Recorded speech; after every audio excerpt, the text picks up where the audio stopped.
Si tienes tiempo, medita 10 minutos y si no tienes tiempo, medita todo lo que puedas. Esta fue una frase que leí hace unos años en el único libro de meditación o en el segundo libro de meditación que leí. Hoy la mayoría de la gente pues vivimos vidas ajetreadas con muchos compromisos y pareciera que a veces nuestro bienestar queda al final. Algunos creen que es hasta este tema de mindfulness o inclusive toda la parte budista, pues entre un cliché, entre una secta o algo que realmente parece hasta un objetivo corporativo. Pero hoy tengo un invitado muy interesante, un amigo, es Sergio que viene a platicar con nosotros, que sabe mucho más, maestro de meditación védica, músico, artista, realmente una persona polivalente que tenía ganas ya de tener aquí. Y bueno, antes de que iniciamos el episodio y toda esta conversación, como siempre, bienvenido al podcast de GP, soy Gianpaolo Sabat Ranaldi. Te invito a que si te gusta el proyecto, pues dejes una buena calificación aquí en Spotify o en YouTube, donde sea que lo estés viendo, que comentes si tienes preguntas. Vamos a dejar aquí la información sobre todo lo que hablemos. Y también, pues bueno, si lo quieres compartir con alguien, bienvenido.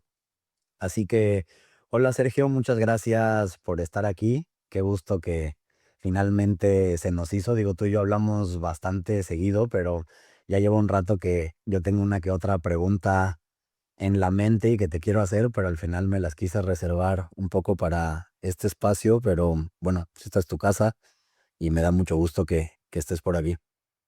Muchas gracias por la invitación.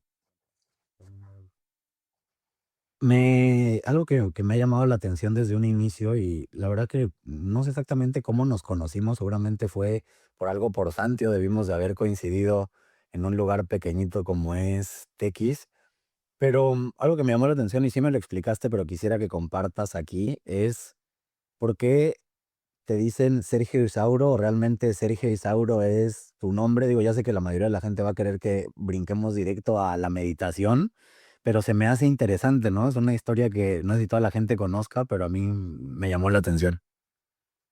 y o sea, mi nombre es, bueno, Sergio Isauro, con mis dos primeros nombres. Como por ejemplo, si fuera Luz María o algo así, ¿no? O sea, son los dos primeros nombres.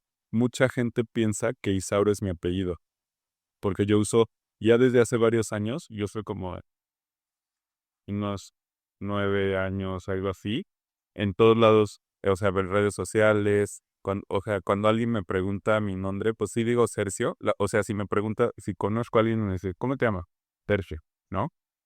Pero, por ejemplo, si me piden que guarde mi celular en el teléfono de alguien o algo, pongo Certisauro, porque, no sé, en algún momento me di cuenta que estaba como, pues no rechazando, pero como ignorando el segundo nombre, Isauro. Em, y dije, mira, lo voy a empezar a usar. Y justo coincidía con que me di cuenta de que unas personas o me decían Sergio o me decían Isauro. O sea, no me decían, nadie me decía como las veces, ¿no? Entonces, que me queda, amigo, lo voy a empezar a venir ya más intencionalmente. Y también cuando empecé a moverme más como pues en ambientes como de presentaciones de arte, de conciertos de sonido y así, em, o estaba escogiendo y la verdad me gustó cómo sonaba más Cercisauro que con mi apellido, ¿no? Entonces, pues sí, fue como un pequeño proceso. Todavía de repente la gente se confunde, pero me gusta porque siento que no sé, me gusta. Y bueno, nada más como contexto, mi papá se llamaba Sergio y mi mamá se llama Isaura. Entonces, como que decidieron ponerme los dos nombres y cuenta la leyenda que mi mamá no quería que yo tuviera su nombre y entonces ella propuso el Tergio y mi papá no quería que tuviera su nombre, entonces propuso el Isauro. Entonces se acabaron los dos consiguiendo lo que querían, pero tampoco consiguiendo lo que... Es interesante al final, por ejemplo, yo y tú que estás acostumbrado ahora a esta parte de las marcas y que vivimos en esta época de el branding personal. tu nombre, o sea, no solo es parte de tu identidad y de cómo te hablas a ti mismo, o sea, de tu relación con un entorno directo, pero también se vuelve un distintivo, ¿no? O sea, al final es una cara pública, o sea, no es lo mismo Sergio que ya con este segundo nombre que pues es más raro, ¿no? O sea, al final yo no conozco a nadie más que se llame así, por ejemplo. Entonces te empieza a dar una personalidad y en tu caso que pues además tus papás tienen un legado artístico, o sea, también público. No sé si para ti eso ha significado de alguna manera en algún determinado momento un peso o de alguna manera también ciertas expectativas a cumplir. ¿Cómo han manejado esa parte? Porque digo, tú eres Sergio por un lado, pero por otro también eres el hijo de. Ujú. Sí, creo que mm, es un tema muy interesante. O sea, yo creo que estas cosas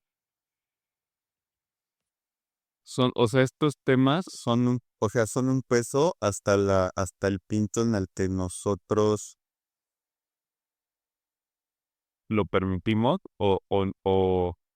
sí, o sea, permitimos que de ciertas cosas nos afecten, porque al final siempre podemos usarla a nuestro sabor, ¿no? Yo siento, si lo vemos desde la perspectiva adecuada. Ahora, con la parte del legado y así, o sea, para un poco de contexto para las personas que escuchan, mi mamá es actriz y lleva una carrera muy larga de actriz se llama Isaura, y mi papá se llamaba Sergio y también era actor, él ya falleció, y realmente nunca sentí que vivía bajo su sombra o sea, en la cuestión artística, porque ellos son actores y como una industria muy diferente a la yo hago arte y sí entretenimiento y música y DJ y luego ya platicaremos de todas las cosas, pero, mm, pero no en los mismos círculos, ¿no? Entonces, por la cuestión como de carrera y así, la verdad no, o sea, la verdad no.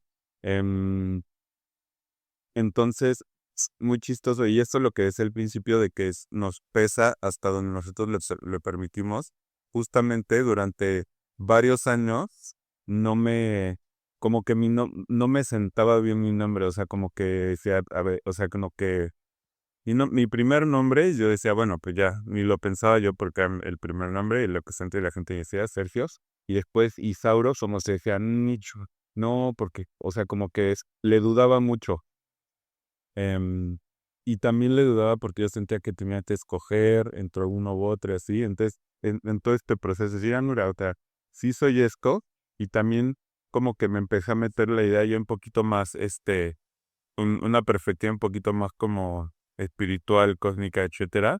em, yo empecé a entender que cuando nombramos las cosas, les ponemos identidad y les damos energía y les damos así cosas. Entonces, yo en algún momento sí llegué a sentir que el que mis papás me hayan dado sus nombres me estaban empregando cierta carga, por así decirlo, como energética o karmas o cosas así. Hay muchas teorías de eso y la verdad no me he metido y mucha gente te puede platicar de eso. Yo durante un tiempo sí lo pensé, me identifiqué mucho con eso, pero después, cuando ya empecé a izar los nombres con más orgullo y como decir, bueno, pues sí, ok, soy hijo de ellos, las cosas, no sé, como historias familiares y cosas sí están ahí, pero también está toda esta parte que son como, vuelvo como superpoderes, etcétera, etcétera. Entonces empieza a resignificarse toda esta historia, ¿no? Y entonces donde algo que puede ser un peso, lo volvemos un superpoder, ¿no?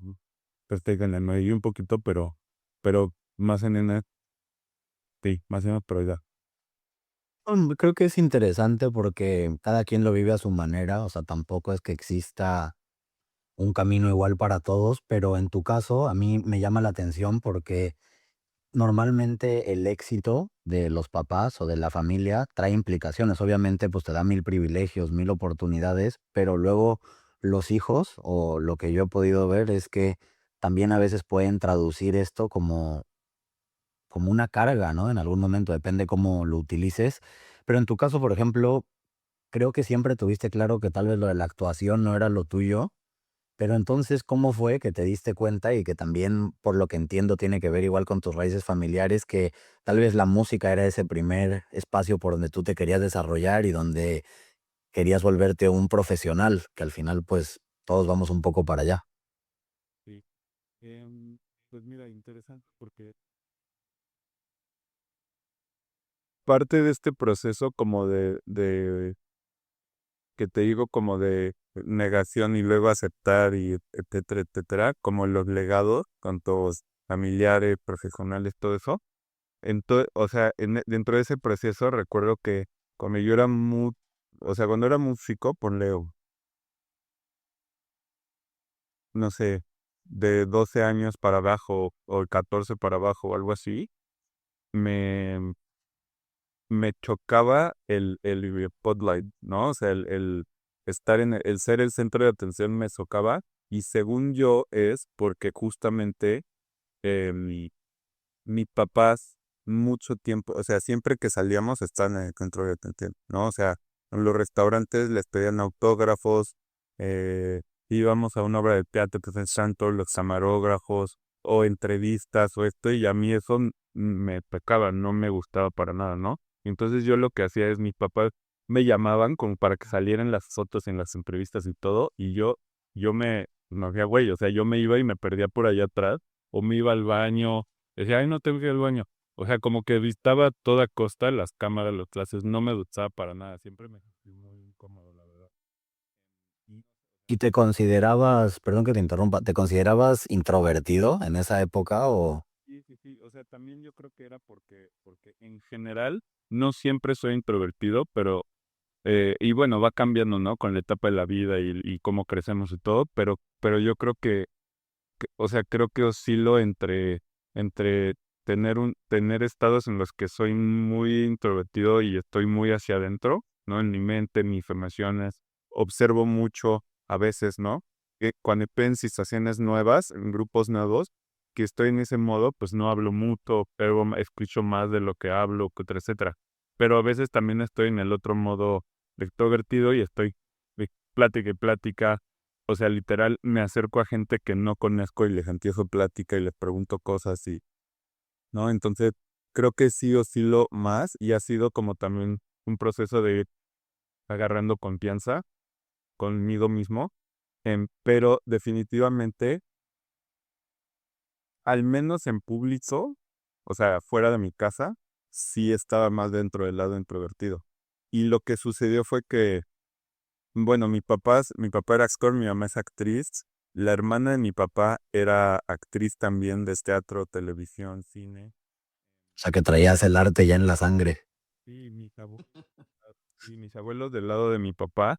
eh, Mi abuelo era manager de los tres haces del grupo de boleros y él también cantaba y componía boleros, o entonces él estaba de gira todo el tiempo. Mi abuelita, la mamá de mi papá, era, era locutora de radio y artista de doblaje. Bueno, de doblaje, más bien sí, de doblaje y de radionovelas y así. Por ejemplo, ella sale en la radionovela esta pues famosísima Calimán, que pues igual y no ahorita no mucha gente ya conoce, pero las generaciones de nuestros papás de abuelo Pi le escuchaban eso en el radio.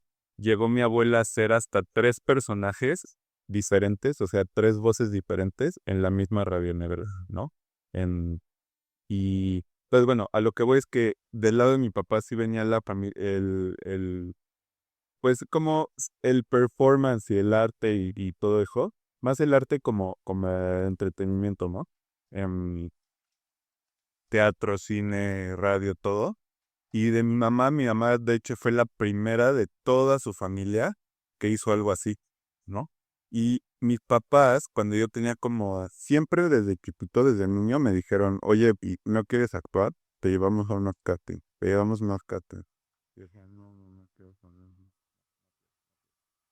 Tú no tienes hermanos, ¿verdad? No, no tengo hermana. Soy hijo único. Y no, y la verdad no se me antojaba en nada. O sea, veía el mundo de la actuación y decía no. O sea, no, no se me antoja nada. Y luego me metieron a clases de música. Yo crecí viendo a mis abuelitos cantar en las comidas familiares, se quedaban hasta las 4 o 5 de la mañana cantando así como en la bohemia, con mis papás, con los amigos y todo. Y yo crecí viendo eso.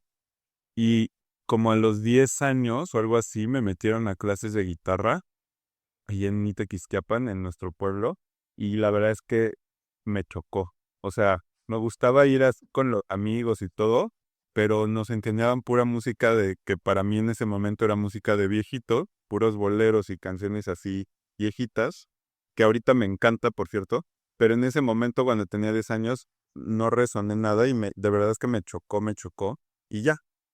Pero siempre estaba la guitarra ahí en la sala, en la casa, ¿no? Y cuando yo tenía más o menos como unos, despuésito de que falleció mi papá, con unos 15 años, 16, empecé a agarrar la guitarra yo solo.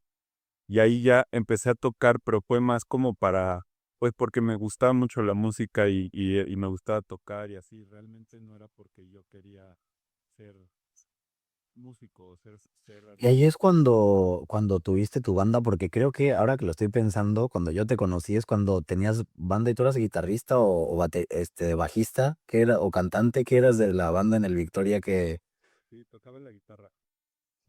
Fue después. creo que ahí fue cuando te conocí, o sea, no que te conocí de que habláramos, porque pues yo en esa época no sé si tendría 12 años o 13 años, pero me acuerdo que daban como folletos, ¿no? Y sacaron un disco o algo así que hacían como publicidad en la escuela. Yo creo que iría en secundaria, no sé. Y eso fue ya cuando, como 10 años, 10 y eso. O sea, eso fue un par de añitos después. Tuve varias bandas en mi familia, varias configuraciones. Y esa que dices fue una de ellas. En, y la verdad es que, honestamente, no, nunca, o sea, sí en el fondo decía, ay, sí, me encantaría, pues, o sea, vivir de la música y todo, pero la verdad es que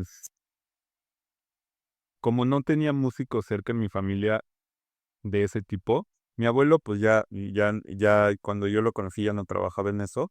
Y cuando trabajó era manager, o sea, no era músico realmente. Entonces, tenía ejemplos de actores alrededor de mí, pero no tenía ejemplos de músicos exitosos, fue así decirle, ¿no? Exitosos de que trabajen y vivan de su música.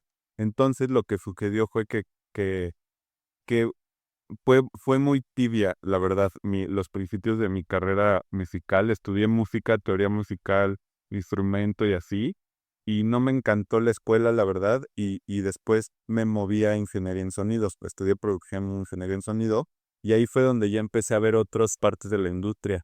Decir, ok, o sea, sí es una mega industria y sí es, o sea, en ese momento, ahorita no sé la verdad, pero en ese momento estudiábamos, ¿no? Y veíamos que la industria del entretenimiento está dentro de las, em, creo que top 5 industrias que generan dinero del mundo, ¿no? Y cuando es cliché, pero cuando te dicen, no, es que en el arte no hay dinero, y de repente dices, oye, pero es una de las top 5 industrias que más generan dinero, y las otras son farmacéuticos, eh, armas, o sea, totalmente diferentes, y el cine, la música, los conciertos, arte, todo eso generan muchísimo dinero. Entonces, fue como un proceso de reeducación y de poco a poco empezar a ver que sí había ahí. Ahora, hasta la fecha, no me encanta el spotlight, no me encanta el ojo público, y es algo que he ido trabajando poco a poco, y que me ha dado la oportunidad de, pues, de también enfrentarme a cosas interiores, ¿no? De por qué esto lo asunto bien, por qué lo asunto mal, y llegar a un punto en donde, pues ahorita, o sea, seguramente también va a seguir evolucionando, pero ahorita en donde estoy es que ya no me molesta, pero tampoco es como que lo busco y lo necesito, ¿no? O sea, si sirve para comunicar como que los mensajes que queremos comunicar y expandir mi trabajo y así, pues buenísimo, ¿no? Pero no soy definitivamente todavía, no soy de esas personas que reciben energía y, y se expanden por estar en el ojo público. Yo creo que eso es una cuestión de perspectiva porque, por ejemplo, yo me identifico con lo que decías de ser alguien introvertido por momentos y extrovertido por otros. O sea, ahorita hablando recordé que creo que la primera vez que entraste así como a mi mente fue con lo de tu banda, pero ya después cuando tuve interacción contigo, o sea, de hablar, de conocerte, yo creo que yo de inicio nunca hubiera pensado que eras introvertido, por ejemplo, ¿no? O sea, y yo creo que ya en ese entonces tendrías tú veintitantos años y no sé si yo también o por ahí. Pero este tema de tener una cámara, de tener este protagonismo, digo, en el caso de tus papás, pues mucho más marcado, ¿no? O sea, en teatro, televisión, en tu caso y el mío hoy, bueno, en el tuyo en particular, por ejemplo, pues en los escenarios, siendo músico, como maestro de meditación, en un salón, en un estudio, en un evento, o sea, al final también no deja de ser un tipo de protagonismo y de tener la luz sobre ti, o sea, cuando compartes un mensaje como que también viene implícito en el rol. Y luego hoy a veces hasta en las redes sociales, que ya también hablaremos más adelante. Por ejemplo, yo ahorita hablando contigo aquí frente a la cámara, me siento bien y pues sé que estoy hablando con una persona, pero cuando empecé a grabar, que llevo apenas unos meses, se me hacía muy raro estar viendo un lente frente a mí y estar una hora dándole vueltas a algo, como que se siente extraño. O sea, y a veces lo que yo he descubierto, no tanto conmigo, sino en tantos proyectos así como el tuyo, es que la mayoría de la gente no necesariamente es que busquen tener un lente sobre ellos o que quieran un cierto protagonismo, pero a veces es el medio, a veces es la forma de comunicarlo, a veces es, o como a mí me gusta verlo y creo que he tenido ese chance y con esto quiero introducir o llevarnos a otro tema, es como un propósito detrás. O sea, hay quien sí lo hace tal vez solo por un tema transaccional y de ganar dinero, pero yo he tenido la suerte de estar rodeado de gente que obviamente, claro que todos queremos dinero, pero que a veces lo que buscas es compartir un mensaje que ayude a otros. Y a mí una táctica que me ha funcionado con las personas que trabajo es decir, a ver, igual y no te concentres tanto en si tú quieres ser famoso o no, o si quieres que la gente te vea, pero ¿por qué no te concentras más en que tal vez que tú te pongas frente a una cámara, que tú te pongas en un escenario, que tú compartas tu mensaje, puede ayudar a otra persona que tal vez le está pasando difícil o que requiere de algo que solo tú le puedes dar? Entonces, dar ese giro puede funcionar en algunas ocasiones, pero bueno, ya más adelante profundizamos en eso.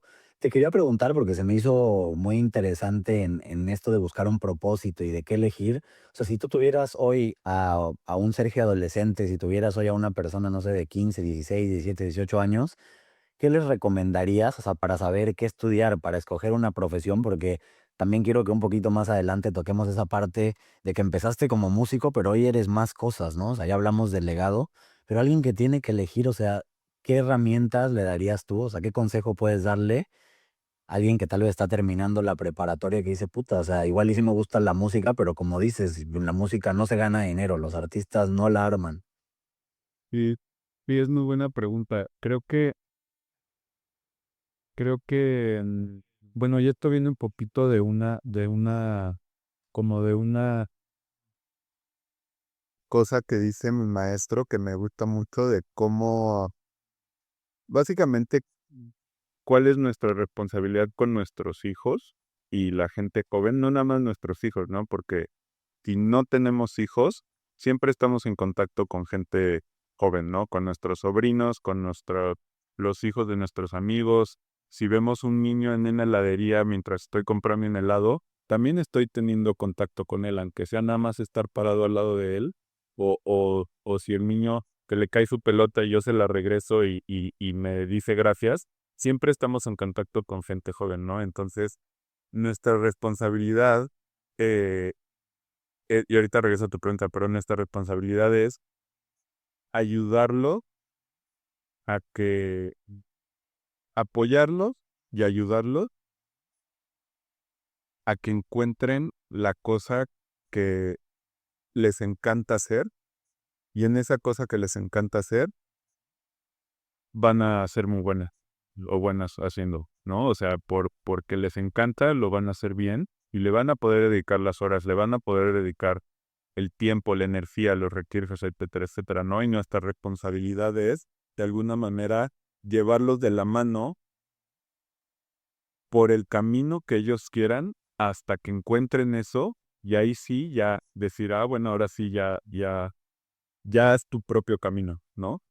Me gusta mucho eso Em, ¿Por qué? Porque habla de no querer formar a los jóvenes, ¿no? De no querer darles una estructura que nosotros estamos proyectando en ellos, cuando realmente cada quien debe de ver su propio camino, ¿no?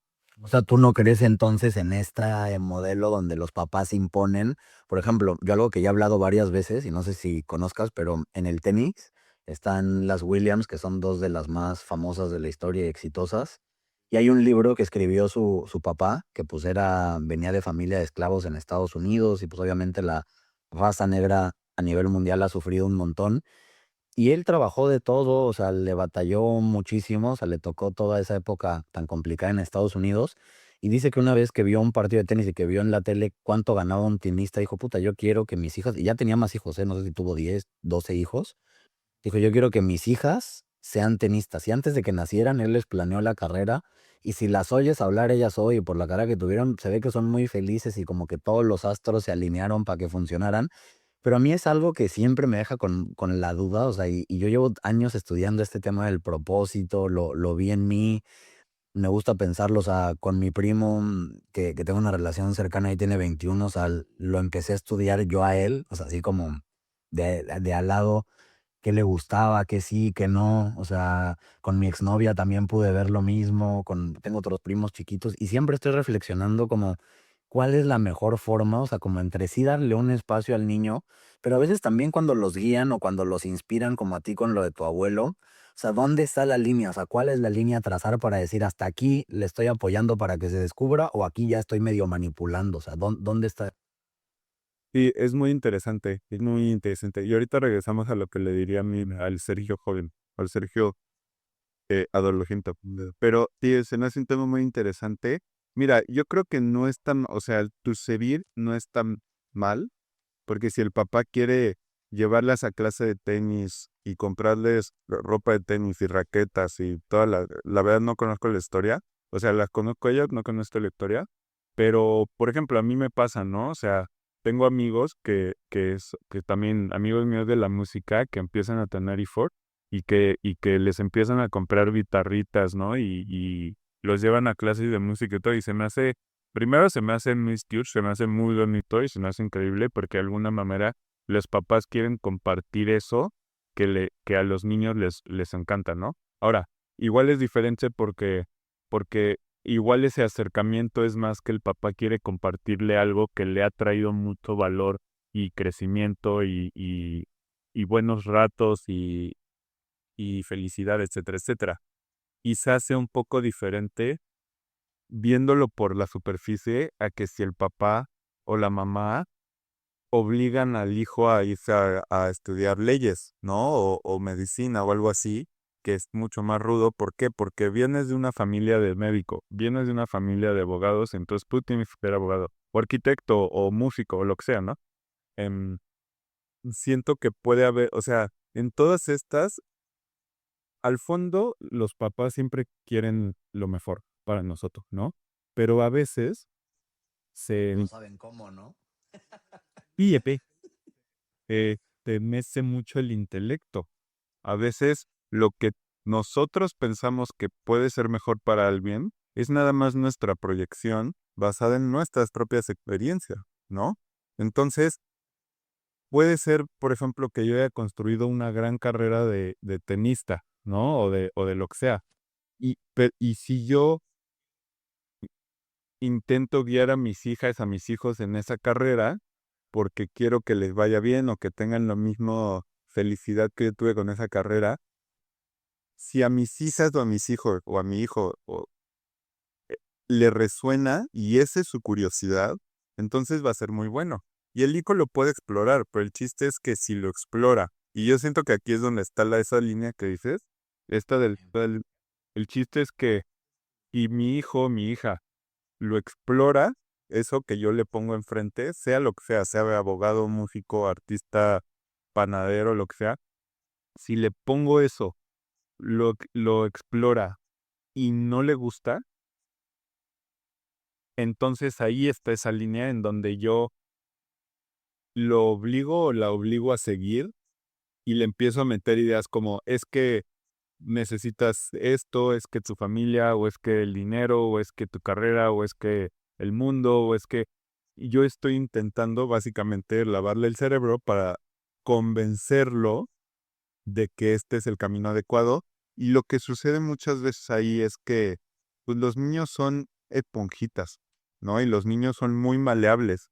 Y justo esa es la responsabilidad, siento que muy, muy fuerte de los padres, que es guiarlos a que los niños exploren todo lo que les guste y todas sus curiosidades para llegar a eso que les encante y en lo que sean muy buenos o buenas, pero mientras los apoyamos, guiarlos también gentilmente, ¿no? Porque tampoco vas a dejar que el niño salga a la calle y haga lo que sea, o sea, tienes que cuidarlos, alimentarlos, educarlos, o que se porten bien en la sociedad, de que se porten de una manera relevante con sus amigos, con su familia, en el trabajo, todo eso, ¿no? Pero ahí siento que ahí está la línea en donde, ¿qué tal si en algún momento, no sé, me voy a inventar un poco de la historia, ¿no?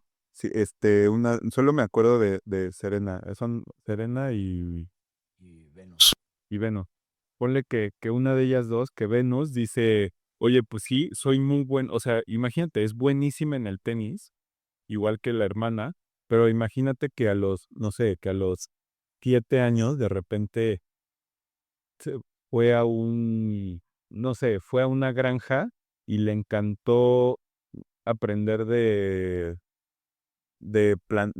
granjas y de plantar alimentos y de, ¿cómo se dice? De permacultura y huertas y cosas así, ¿no? Imagínate que de repente ahí tiene una pequeña pasión, pero una chispita. Pero ¿qué pasa? Oh, y luego con esta concepción de que nos enseñan que o eres una o eres otra, ¿no? Porque normalmente o te vas a la cancha de tenis o te vas a la granja y... Y eso pasa mucho o sea, con los high performance, con las carreras de high performance, que son, bueno, deportes, evidente, o sea, obviamente, ¿no? Deportes a esos niveles, este, músicos, incluso músicos high performance, ¿no? O sea, em, abogados, lo que sea que sea como que de ya lo más de más fuerte, casi siempre el mensaje va a ser, deja todo lo demás porque le vas a quitar energía a esto que es tu cosa principal, sí, ¿no? Y si acaso vas a hacer algo más, es nada más como para un hobby y distraer, ¿no? Entonces, si a Serena Williams le gusta salir a la granja, le van a decir, ¿sabes qué? Pues sí, o sea, ve, pero pues nada más vas a ir 1 hora a la semana, porque necesitas estar en la cancha de tenis 10 horas al día.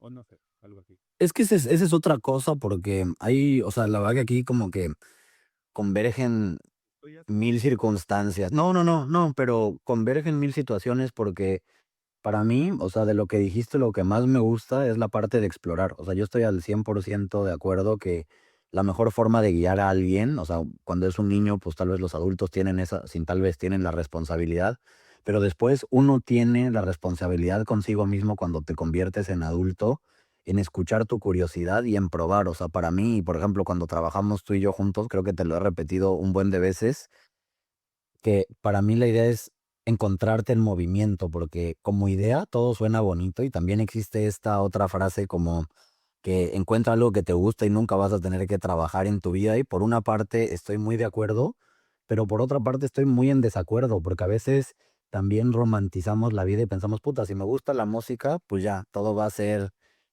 miel sobre hojuelas y me la voy a pasar súper bien y nunca voy a tener una complicación. Y en este caso de las Williams, yo leí el libro y luego vi la película que, por cierto, me decepcionó un poco, pero el libro está muy interesante y en ese caso sucedió que Venus, que era más grande, inspiró mucho a su hermana y luego entrenaban juntas, obviamente para una familia de bajos recursos, también el deporte y creo que en el deporte sucede mucho, en la música creo que también es otro lugar, puede ser que hasta en los artistas, no, no sé tanto en esa parte cómo funcione, pero creo que por ejemplo, yo lo he visto en el fútbol, el deporte suele ser un vehículo social, o sea, donde si te esfuerzas y das todo, puedes trascender tú, tu familia. Entonces, la profesión ya no solo se convierte como en un propósito individual, sino a veces colectivo puede transformar toda tu realidad. Y entonces para mí se conjugan dos cosas muy importantes, que es uno, lo que tú decías, la curiosidad, explorarte y conocerte, que al final todos somos multifacéticos, o sea, no tenemos solo una pasión, que además esta va evolucionando con el paso del tiempo, porque no es lo mismo Sergio de 16 años, de 14, de 10, de 25, de 30, de 35,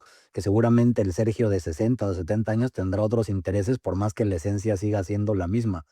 Y por otra parte es con base en qué medimos el éxito, porque esta noción también de decir es que los artistas no les va bien y es muy difícil, pues al final si eres mediocre o si no te gusta lo que haces, puedes ser un abogado fracasado, un arquitecto fracasado, un financiero fracasado.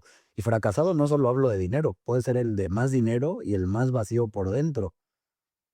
O sea, realmente hay tantas formas de medir qué es estar bien o no. O sea, que ya ahora que entremos más de lleno al tema de la meditación, de la filosofía védica, seguramente tengas más herramientas y teoría para explicarnos de qué depende el bienestar más allá de un propósito. Pero a mí sí se me hace interesante porque, no sé, a mí me pasó y yo no sé tú qué guía recibiste, pero cuando yo tenía 18 años, yo primero me veía un poco como el sucesor de la fábrica de muebles de mi familia. Creía que esa iba a ser mi carrera. Después, cuando eso vi que no fue, tuve como una crisis de identidad, de decir, puta, ¿y ahora qué voy a hacer? No tenía plan B, nunca soñé con ser abogado, nunca soñé con ser tenista, nunca. De más chico soñé con ser futbolista, pero ahora sí que me lastimé la rodilla y nunca hice nada en ese sentido.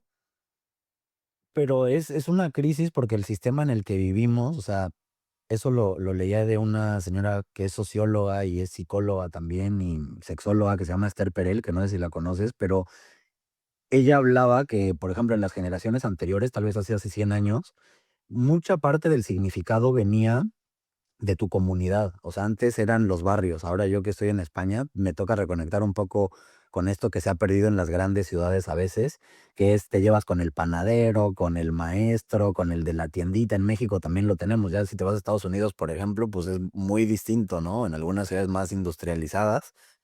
Pero el sentido de la comunidad te daba mucha pertenencia. Otra cosa que daba mucha pertenencia era la religión, porque la religión también era esta promesa de que no importa de que te la pases mal en esta vida, porque al final va a haber algo del otro lado. Entonces, mientras tú seas un buen cristiano, mientras seas un buen samaritano, no importa que sufras, que tu marido te pegue, que te vaya mal económicamente, eso da igual, porque del otro lado, mientras tú te confieses, mientras vayas a la iglesia, vas a encontrar esta salvación. Pero ¿qué pasa? Extremo de que si sufres, es Ah, sí, mejor. Sí, bueno, los que venimos también de culturas latinas, pues lo entendemos que el sufrimiento está como incrustado en, no en el ADN, pero en las costumbres, ¿no? O sea, sí somos muy dados a eso. Pero con este cambio, o sea, de siglo ahora, lo que nos da como el significado como personas, lo que ella dice es que ahora depende de tu pareja, o sea, por eso el peso de y con quién te vas a casar y quién vas a ser, porque antes la pareja no era de con quién te ibas a casar, te ponían, te casas con este, te casas con este, y te guste o no, pues ahí se conocen en el matrimonio y no se pueden separar. Obviamente para los hombres un poco más ventajoso porque siempre hemos sido históricamente el sexo que pues ha empujado más ahí.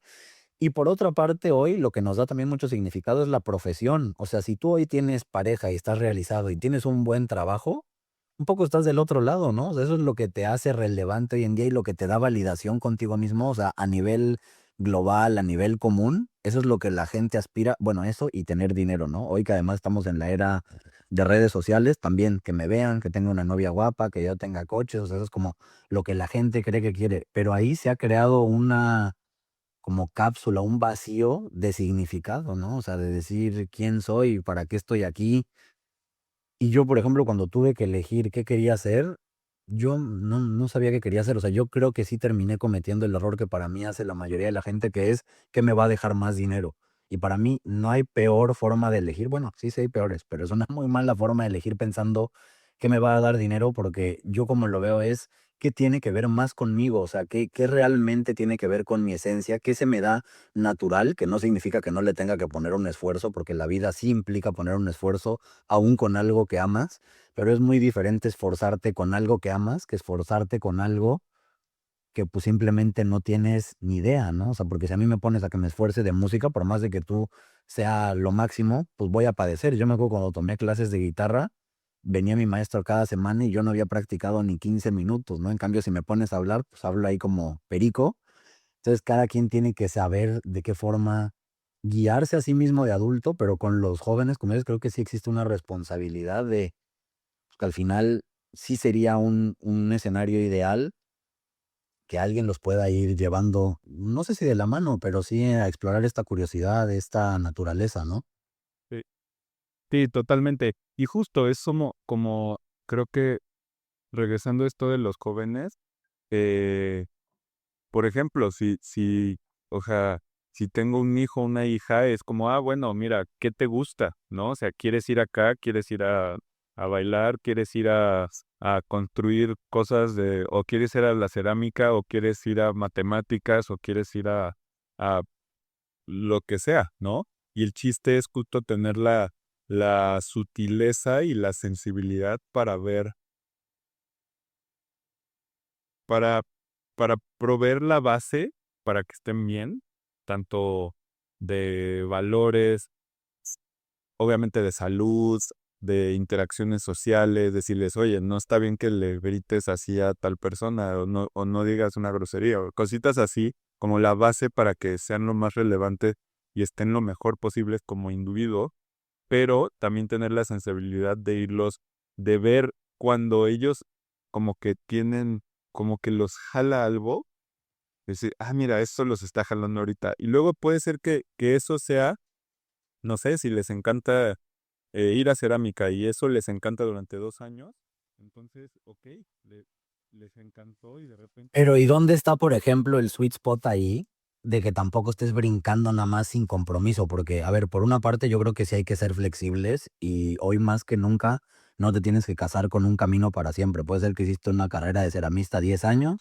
y después te tuviste que cambiar algo más por necesidad o por gusto y es válido. Pero también me ha tocado conocer gente que tampoco se compromete, ¿me explico? A ver, quiero ser músico, pero ya me aburrió, lo dejo. Ahora ya quiero ser maestro de meditación, pero ya se me complicó un poco y lo dejo. Entonces, ¿cómo aprendes a identificar? O sea, cuando realmente andas solo en busca de placer y de comodidad, o cuando realmente sí tiene que ver con una razón más profunda, o sea, con algo más de esencia, con algo de alinearte, no sé si con un destino, pero cuando menos contigo mismo, ¿no? Pues es que yo siento que o sea, yo siento que eso del compromiso realmente es un arma de dos filos porque, mira, es como con una relación, o sea, con una relación romántica. Al final, si hay algún, si hay alguna cosa difícil y es la relación en la que esas dos personas tienen que estar, se va a pasar, se va a solucionar. O algo va a suceder que se va a resolver y van a pasar ese bache, ese reto, se va a pasar, igual y va a haber momentos incómodos y todo, pero se va a pasar, ¿no? ¿Por qué? Porque como que el vuelo que lleva la relación y la unión ahí está, ahí está, al final, ¿no? O sea, tú hablas de un destino entonces, o sea, que cuando tiene que ser es. Hablo de que, pues no de un destino necesariamente, pero hablo de que cuando realmente estamos conectados como con nuestra esencia y eso que estamos experimentando es lo que debemos de estar experimentando, no importa si lo hacemos 10 minutos o lo hacemos 10 años, ¿no? Y a lo que voy con eso es que, por ejemplo, yo sé que, o sea, yo sé que, por ejemplo, ahorita, bueno, tú lo sabes porque estamos trabajando juntos, pero voy a empezar a sacar música y quiero volverle a inyectar vida a mi carrera musical, ¿no? A la carrera que estoy construyendo alrededor de la música. Ahora, yo nunca voy a dejar de hacer música y nunca voy a dejar de tocar instrumentos y nunca voy a dejar de tener ese vínculo y esa pasión, ¿no?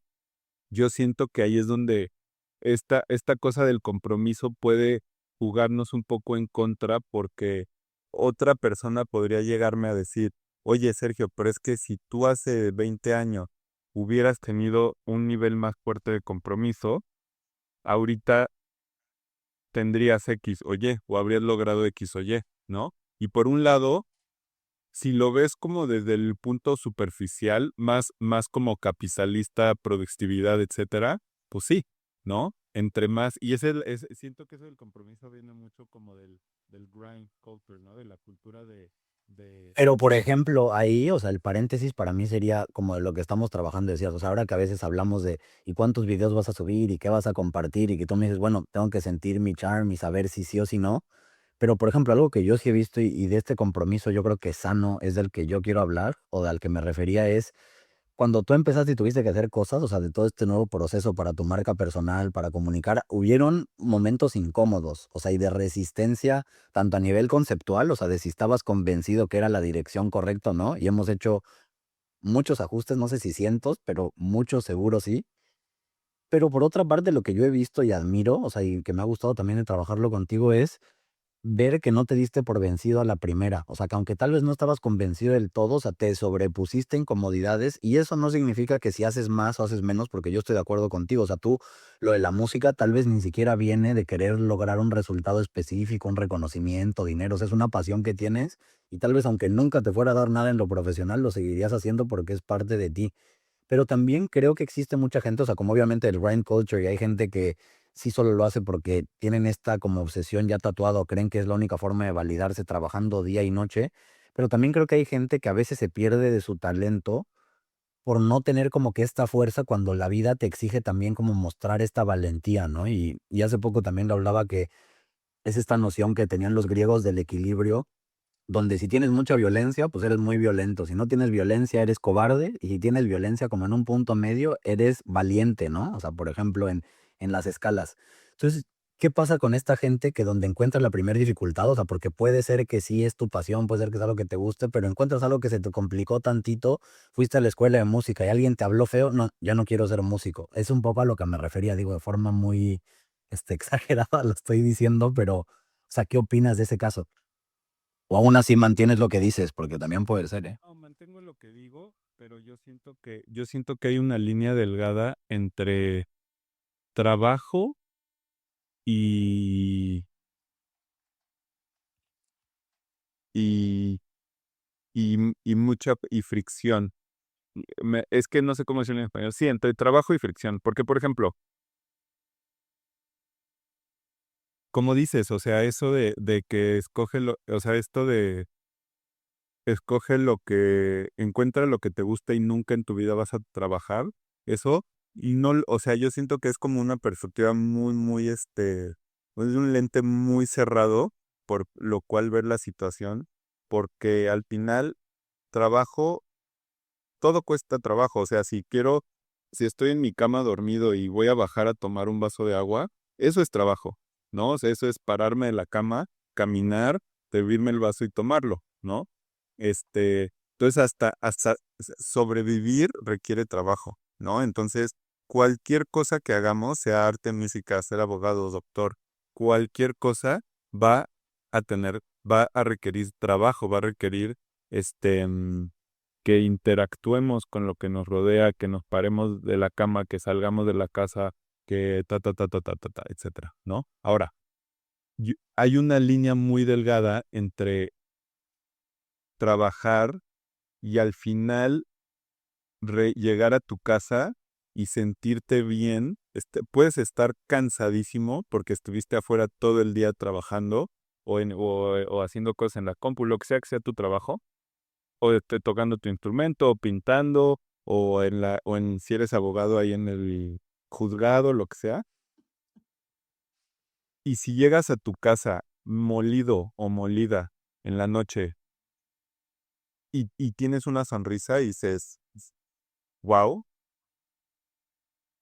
no debo de hacer esto, sino tengo la fortuna de hacer esto que estoy haciendo, ahí es donde sabes que estás en el lugar adecuado. Porque también puedes estar fuera, estar haciendo mucho trabajo y llegar a tu casa en la noche y querer que tu vida cambie, decir, no, o sea, es que a veces que no me gusta esto, no estoy feliz, no, ta. Yo siento que ahí es la cuestión. No, o sea, esto del trabajo no es de que si es esfuerzo o no es esfuerzo. Es como ir al gym, ¿no? Es como ir al gym y o sea, ese dolorcito rico de que fuiste al gym, Pero ¿estás de acuerdo que hay mucha gente que nunca se permite experimentar eso? Porque hay quien va un día, le duele tantito y nunca vuelve a ir. Y entonces hablan pestes del gym. Y no solo del gym, porque esto me abre la puerta a otra cosa que se me hace interesante. Con la meditación es lo mismo. O sea, a mí ahorita me pasó en la escuela, y creo que sí te lo platiqué, que un compañero mío decía, no, es que no hay nada peor que Pilates y que meditar porque es un invento corporativo para que simplemente sigas en la maquinaria productiva. Y yo decía, bueno, me lo dice alguien que se fuma casi una cajetilla de cigarros al día, y digo, no tengo nada en contra de los que fuman, pero a mí se me hace un absurdo que alguien que fuma y que pues está casi matando mientras se echa humo por la boca, me diga por otra parte que meditar es malo. Y la meditación históricamente ha generado mucho rechazo por mil cosas, pero como que, digo, yo no soy meditador como tú a ese nivel, ni mucho menos, pero sí es incómodo cuando te enfrentas por primera vez con meditar.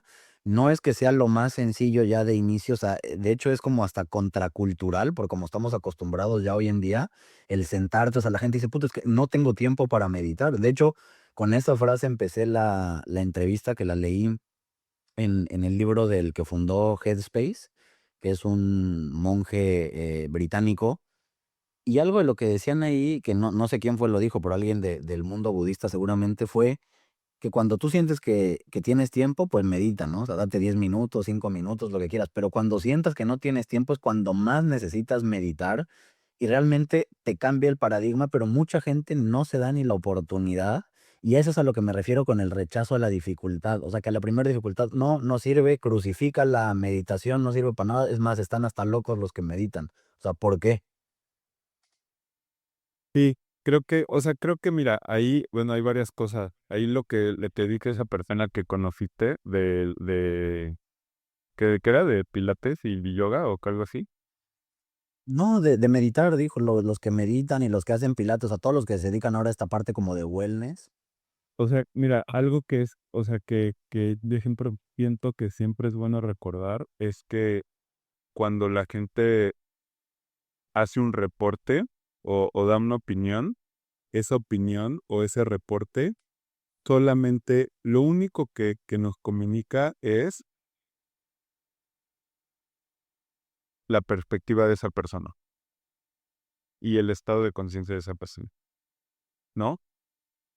Cuando, cuando yo escucho eso, si alguien me dedicara eso, yo voy a decir, ah, pues ya, o sea, ya sé de dónde viene eso, ¿no? O me imagino de dónde viene eso. Viene de una persona que pues por X o Y quiere reportar eso de la productividad y quiere eso, no sé, puede haber mil razones, ¿no? Eso realmente no habla de la sí, eso no habla realmente de lo que está, hablas del tema que está hablando. Ahora, siento que regresando a lo del gym, creo que es muy buen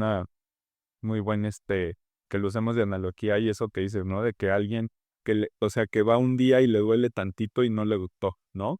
Y totalmente, o sea, yo siento que si vas, sí vale la pena darle una buena oportunidad, o sea, decir, ah, bueno, a ver, voy a ir, no un día, porque pues en un día no sabes cómo es, ¿no? Ve una semana, 2 semanas, 3 semanas, y si de repente ya viste que no te gusta, ah, bueno, entonces métete a Pilates. Y luego Eso es lo que yo estoy de acuerdo, todo, sí. es como, ah, bueno, y entonces puede ser que a unas personas les guste más Pilates y a otras personas les guste más el gym, que a otras personas les guste más nadar o jugar tenis, lo que sea, pero el chiste es como, ah, bueno, darle una oportunidad y yo siento que si estamos, y regreso a lo que decía antes, si estamos en la cosa correcta, cuando recibamos un poquito de esa resistencia, que todos los caminos de la vida van a tener algún momento un poquito de resistencia, pero a veces esa resistencia está ahí para hacernos crecer. Y lo vamos a notar y va a ser, se va a sentir bien crecer contra esa resistencia, ¿no? Sea gym, sea pilates, sea tocar un instrumento, sea Bueno, hacer pero yoga. creo que ese es un punto también delicado, porque al principio cuando te toca crecer y cuando te encuentras incómodo, muchas veces podemos pensar que hasta vamos por el camino incorrecto, ¿no? Y creo que de esta gente de la que he estado tratando de hablar, o sea, y no es por hablar de un grupo, tal vez yo mismo he sido también de esa parte o tú en algún momento, no lo sé, depende cómo lo quieras ver. a veces nos asusta y nos da miedo encontrar un bloque, encontrar un reto y decir, puta, igual y por ahí no es y me voy por otro lado. Y además, también existe otra noción, y ahora que con todos estos temas sociales y culturales, que poderte poner a meditar y a no meditar en el sentido real de actividad, sino el hecho de reflexionar de qué quieres hacer y elegir un trabajo, el hecho de ponerte a meditar es un privilegio. O sea, por ejemplo, alguien que no tiene una oportunidad económica o que tal vez tiene un trabajo que no eligió, sino que por necesidad lo tiene, ¿cómo puede encontrar realmente su vocación? ¿Cómo puede encontrar un espacio para meditar? Porque hoy meditar se ha vuelto un lujo que a veces ni la gente con mucho dinero puede darse a sí mismos, o que gente con escasos recursos piensa, puta, si ni los que tienen pueden, ¿cómo yo me voy a encontrar? Y digo, tú que estás ahorita en la Ciudad de México, la Ciudad de México tiene de los peores problemas en ese sentido, que hay gente que se levanta a las 5 de la mañana o 4:30 de la mañana para llegar a su trabajo de las 8 de la mañana y salen a las 5 o 6 de la tarde para agarrar otro camión, cruzar otra vez 2 o 3 horas entre el tráfico, los camiones, el metro, la lluvia. Y entonces, esa gente, ¿a qué hora medita? Esa gente, ¿a qué hora es persona? Esa gente, ¿a qué hora puede preguntarse y decir, a ver, ¿cómo encuentro mi propósito? ¿Cómo sé si esta traba que me encuentro me va a hacer crecer? Porque igual y lo que ya quiero es tirar la toalla, ¿no? O sea, ¿qué nos diría ahora sí? Ya le hago el llamado a el maestro de meditación védica y que nos des un poco ahora sí de esa sabiduría. ¿Cómo los que a veces sentimos o sienten que tienen menos, o sea, cómo resurges desde ahí? Sí, ¿Se puede? sí, sí se puede, pero creo que es una cuestión es de, es muy personal y es de individuo por individuo, ¿no? Sí, definitivamente siento que ahorita en este momento de la vida hay muchísimas personas, demasiadas personas que por las condiciones en las que nacieron y crecieron, están muy limitadas en cuestiones de salud, de recursos, de tiempo, de, de interacciones sociales y la lista continúa y continúa y continúa, ¿no? O sea, definitivamente hay personas que nacen en ambientes Muy retadores, ¿no? muy retadores, muy duros, durísimo, ¿no? Y que sobrevivir es absolutamente todo lo que pueden pensar, ¿no? Ahora, también vale la pena ver y preguntarnos cuántas personas realmente están así de limitadas 100%. Y esas personas realmente, pues sí, o sea, esperemos que algo suceda que venga de ellos o que venga de su entorno o de personas alrededor que los apoyemos o de algún lugar, esperemos que algo suceda, que esa situación pueda cambiar, ¿no? Ahora, esas personas sí está muy complicado. Hay muchas personas con pocos privilegios y con muchos privilegios que, que creen que están en esa situación. ¿Y por qué a qué voy con esto? Hay muchas personas que, y esto lo veo con mis estudiantes, lo veo con y lo veo con estudiantes que tienen mucho dinero y muchos privilegios y educación y etcétera. Y tengo estudiantes también que no, que tienen trabajos en, en dependencias públicas, trabajos de paga baja, mediana, realmente pues no privilegiada, por así decirlo, que tienen que usar transporte público, muchas cosas, ¿no? Bueno, me refiero a que tienen que usar transporte público porque no tienen otra opción económicamente, em, por donde trabajan, etcétera, etcétera. Al final, lo que vale la pena ver, esto de no tengo tiempo para meditar, yo siempre le digo a mis estudiantes, a ver, métete a tu celular, a ver cuánto, ya ves que tu celular te puede decir cuántas horas pasas a la semana con el celular prendido, ¿no? Y la compu también te lo puede decir.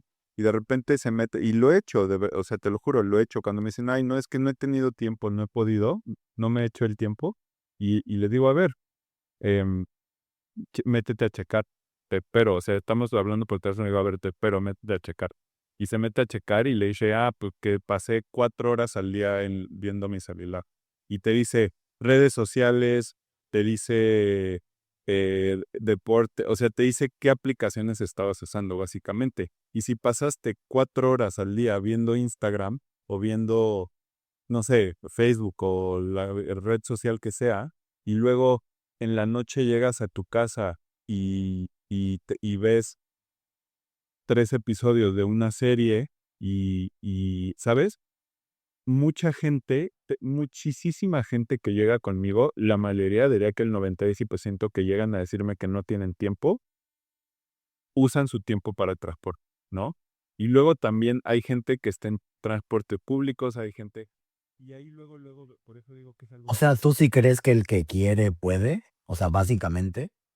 Mira, yo no estoy hablando como de oye, y de hacerlo porque se puede, o sea, porque definitivamente Es que yo sí lo puse ahí a la mitad. O sea, obviamente la primera respuesta es para la meditación, ¿no? O sea, que quien se quiere dar un tiempo, para la meditación sí. yo voy a dar un paso adelante porque, mira, desde que llegué y el tiempo que he estado aquí en España, y creo que en Europa existe como que una conciencia social mucho más fuerte tal vez que en Latinoamérica, no porque en Latinoamérica no exista, pero en Latinoamérica creo que hay mucho más abuso y también tenemos una influencia fuerte justo de esta cultura de salir adelante y eso que viene mucho también, por ejemplo, de Norteamérica, ¿no? De Estados Unidos, que es el país hegemónico.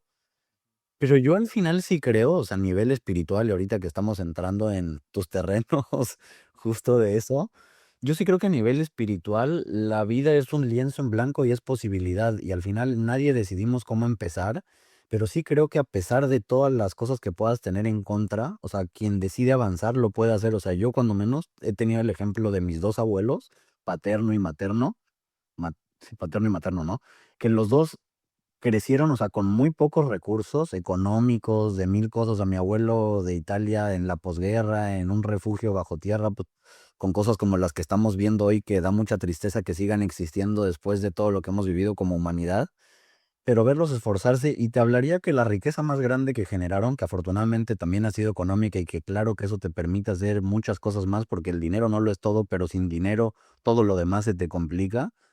Crearon riquezas humanas, familiares, o sea, inspiraron gente, compartieron. Sé que los tiempos cambian, que hoy es difícil, pero yo hoy aquí en España veo que mucha gente ya está como resignada, así como a ti la gente se te presenta y te dices que no tengo tiempo y les ves el celular y tienen 8 horas. A mí también me ha tocado ver gente que ya ellos mismos se quitaron la posibilidad y que también es más fácil caer en esta mentalidad de víctima, decir es que todo el mundo tiene la culpa, porque no hablamos de responsables, hablamos de culpables, y en los culpables caemos en esta narrativa de los buenos y los malos. Entonces, si el otro es el malo, yo soy el bueno.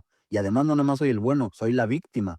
También un poco en este pensamiento religioso, ¿no? O sea, aunque parece que ya nos libramos de eso y que hoy ya nadie va a la iglesia, pero seguimos ahí buscando a los mártires y muchas veces uno se convierte en el mártir de uno mismo.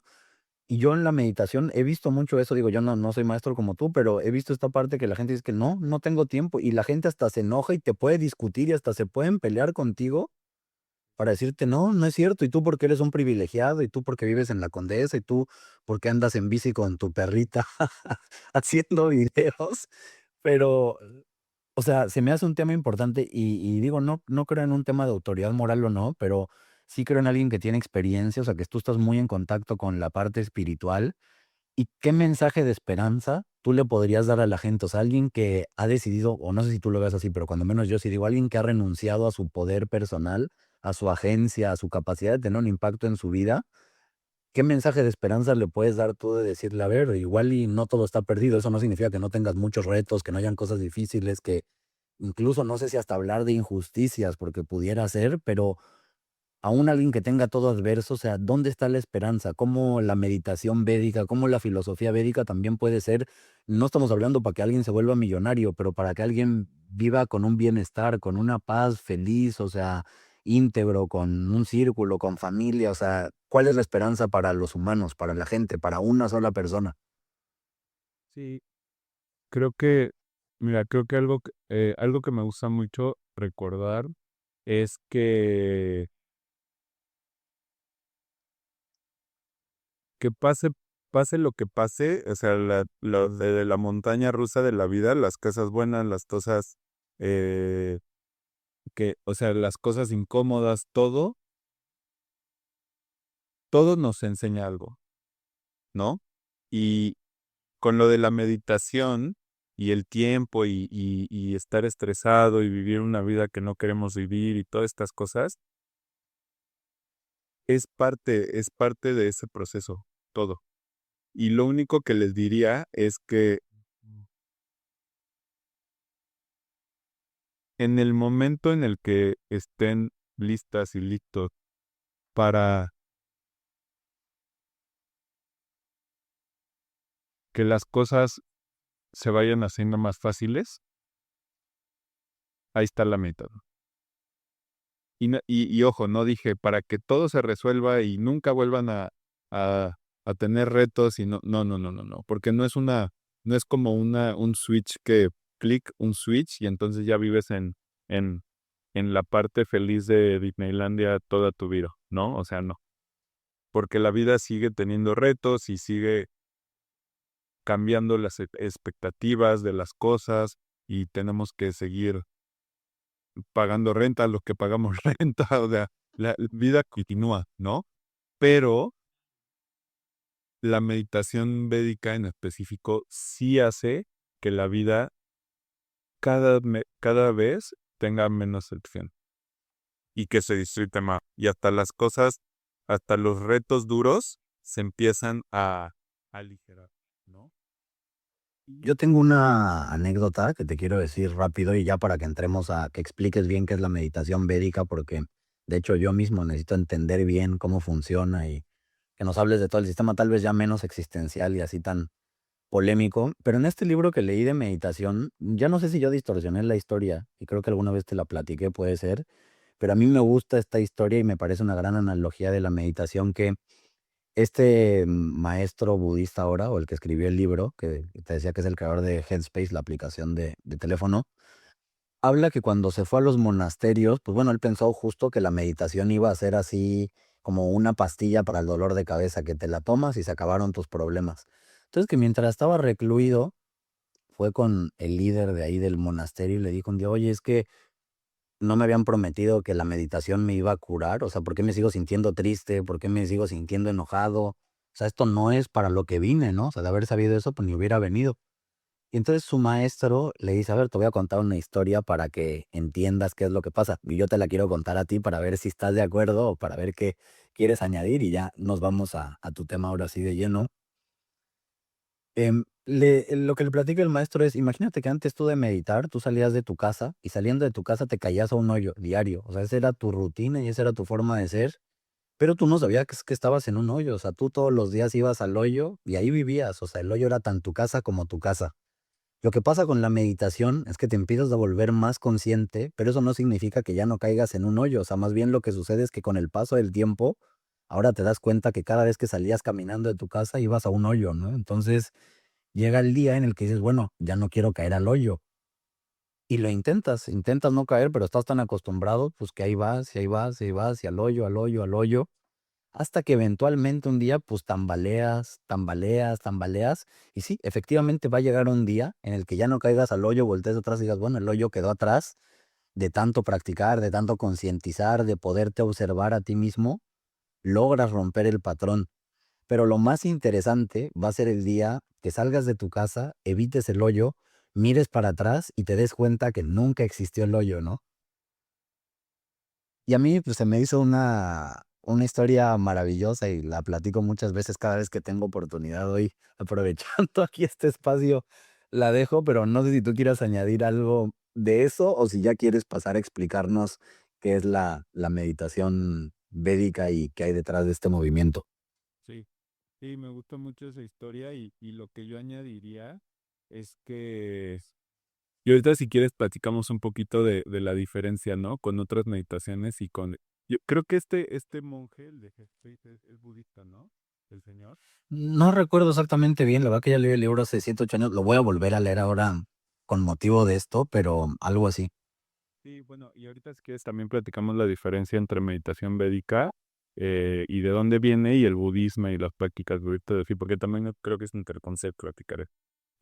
Pero sí, lo que yo añadiría a esa historia es que sí, o sea, justo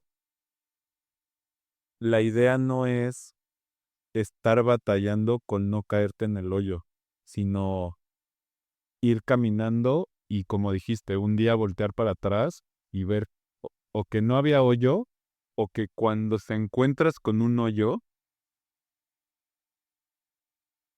te diviertas saltándole, ¿no? Porque a veces la vida sí hay retos y a veces la vida hay cosas, pero el chiste es interactuar, ¿no? Con todo lo que la vida nos da en vez de reaccionar y caernos, ¿no? Y lastimarme y demás. Pero bueno, em, ¿qué quieres saber? Bueno, yo creo que, te decía, existe mucho el estigma y creo que cada vez se ha perdido más. Ahora está esta parte del wellness y el mindfulness y la meditación se ha vuelto creo que cada vez más común en Occidente, pero si ya hablamos del tema meditación védica, creo que la mayoría de las personas no tienen ni idea, o sea, y me incluyo también, yo ahí he aprendido contigo y trabajando un poco de la mano de tu proyecto a entender mejor qué es, pero para alguien que no sepa qué es la meditación védica, cómo se practica, para qué te sirve, o sea, qué herramientas prácticas, porque la gente sí quiere saber, a ver, si lo voy a practicar, ¿qué voy a ganar? ¿Es una pastilla que me cura el dolor de cabeza? Ya sabemos que no, pero entonces, ¿qué sí es lo que yo puedo esperar de la meditación védica? Claro. Pues mira, la meditación védica es una técnica, eh, es una técnica que viene de lo que se llama, bueno, de la cultura védica, ¿no? Por así decirlo. ¿Y qué es la cultura védica? Es es un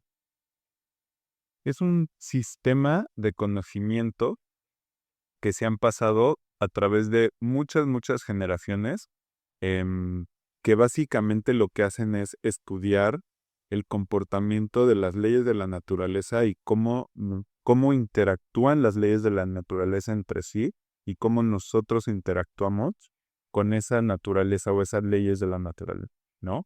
Em, y se ha pasado, o sea, el registro escrito más antiguo que hay de conocimiento védico tiene más o menos 5.000 años. Hay artefactos que tienen 5.000 ¿De años. qué país es o de qué región?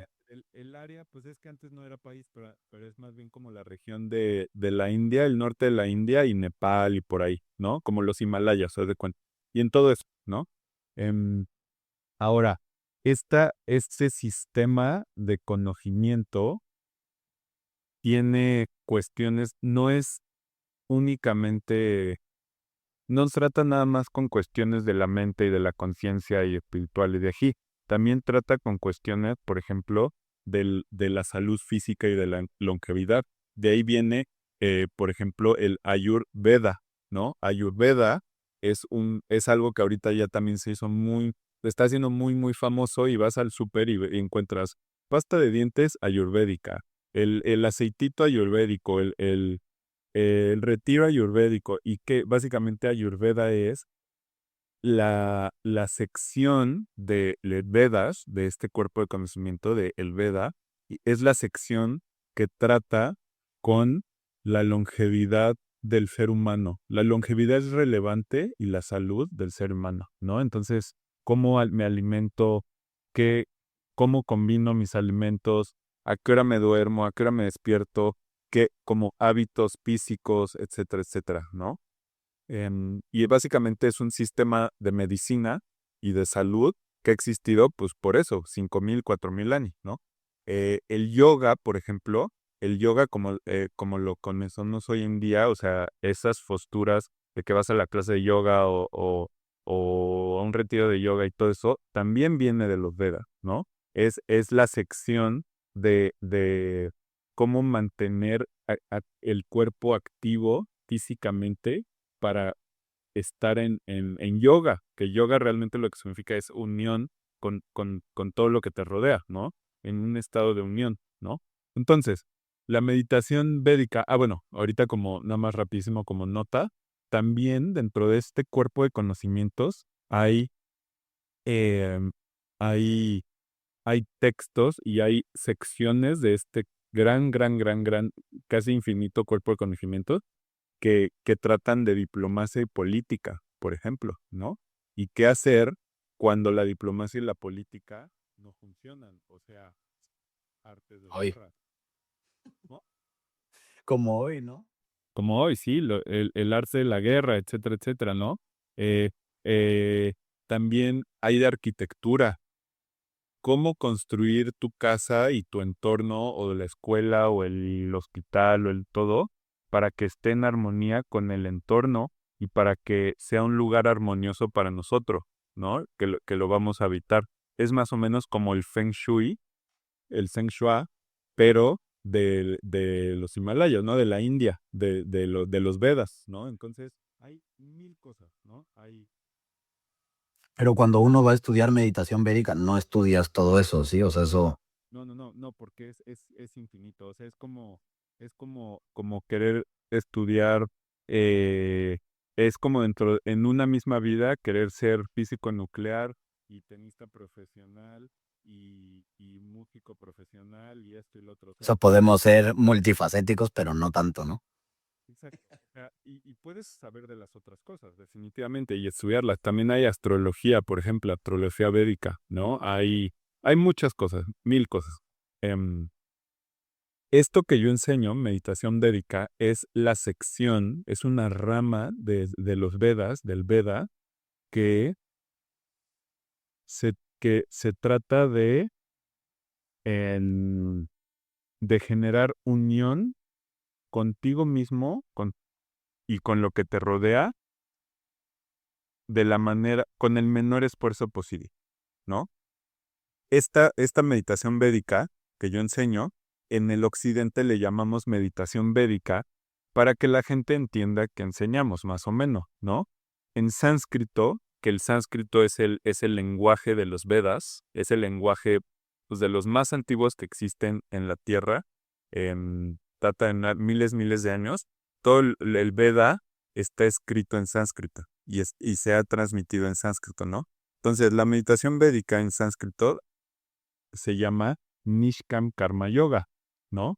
Y nosotros en el occidente no le decimos así, porque si yo digo que voy a dar un curso de Nishkam Karma Yoga, la gente va a pensar que pues van a venir a hacer algún tipo de ejercicio, ¿no? Como las clases de yoga que estamos acostumbrados. Entonces, le llamamos meditación védica para que sea más amigable de entender qué estamos enseñando, ¿no?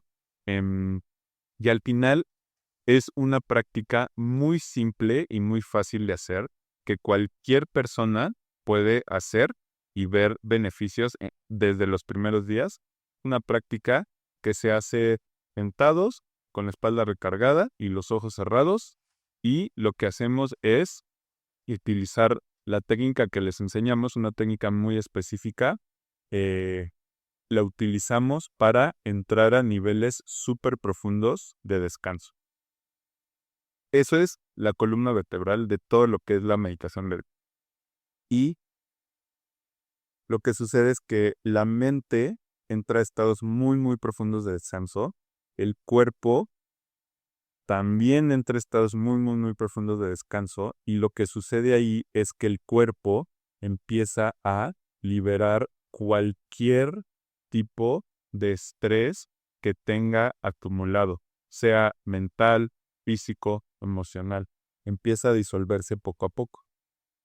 Y lo que sucede es que desde el lado más fisiológico es que se empieza a balancear nuestra química sanguínea, nos eliminamos todo el cortisol, todos los químicos del estrés, vamos a generar naturalmente más serotonina, dopamina, oxitocina, los químicos que yo le llamo los químicos de la felicidad, de la plenitud. Y al mismo tiempo, mientras se empieza a balancear nuestro cuerpo, le damos más chance de que se rejuvenezca, de que el sistema inmune se ponga más fuerte, de que si tenemos algún dicho o alguna enfermedad, tenemos que luchar, que el cuerpo simplemente tiene más recursos y tiene un mejor estado para estar más saludable, ¿no? Y eso es a nivel fisiológico. A nivel mental, pues ya, ya no tenemos esta mentalidad y más bien vamos eliminando poquito a poquito todos estos químicos de estrés y vamos estando más y más en una química y en una mentalidad, en una química sanguínea y en una mentalidad y en un como una base emocional de plenitud, en vez de estar en este modo que es muy famoso de fight or flight, de pelea o corre todo el tiempo, ¿no? Y todo esto se genera a través de utilizar esta técnica que es tan fácil y tan simple y que se hace sentado con los ojos cerrados. Y si alguien quiere aprender, se puede hacer por internet, tiene que ir a visitarte. ¿Cuál es el proceso? ¿Cómo funciona eso? Mira, esta meditación védica, em, Porque es diferente a las demás. sí, bueno, mira, te platico cómo se aprende. Y ahorita platicamos de la diferencia con otras. Si quieren aprender, siempre se aprende en personas. Se aprende en persona y se toma en 4 sesiones en días consecutivos. 4 sesiones de 90 minutos en 4 días consecutivos, ¿ok? Y la razón por la que se enseña así y en persona, primero es porque queremos siempre asegurarnos de que los estudiantes tengan la mejor experiencia de meditación, ¿no? Y la mejor experiencia en el curso. ¿Para qué? Para que después, cuando se vayan a su casa, sean meditadoras y meditadores 100% autosuficientes.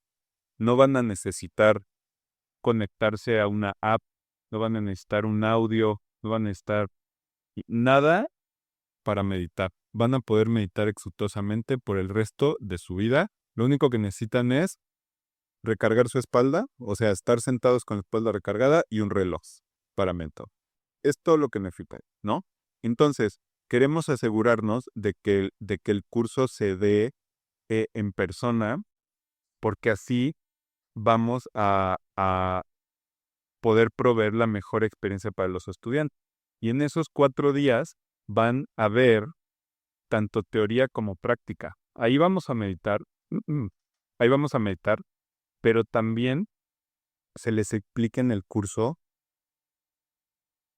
por qué funciona la meditación védica, cómo funciona la técnica, qué le hace a la mente, por qué la mente entra a un descanso profundo, por qué el cuerpo entra a un descanso profundo, qué pasa a nivel de química sanguínea, qué pasa con el estrés, por qué el cuerpo se estresa, por qué se queda estresado, por qué evolutivamente respondemos así a las demandas, ¿no? Entonces, el curso es como, fue diseñado así hace mucho tiempo y así se enseña desde hace muchísimo tiempo porque funciona y es muy, muy efectivo así, ¿ok?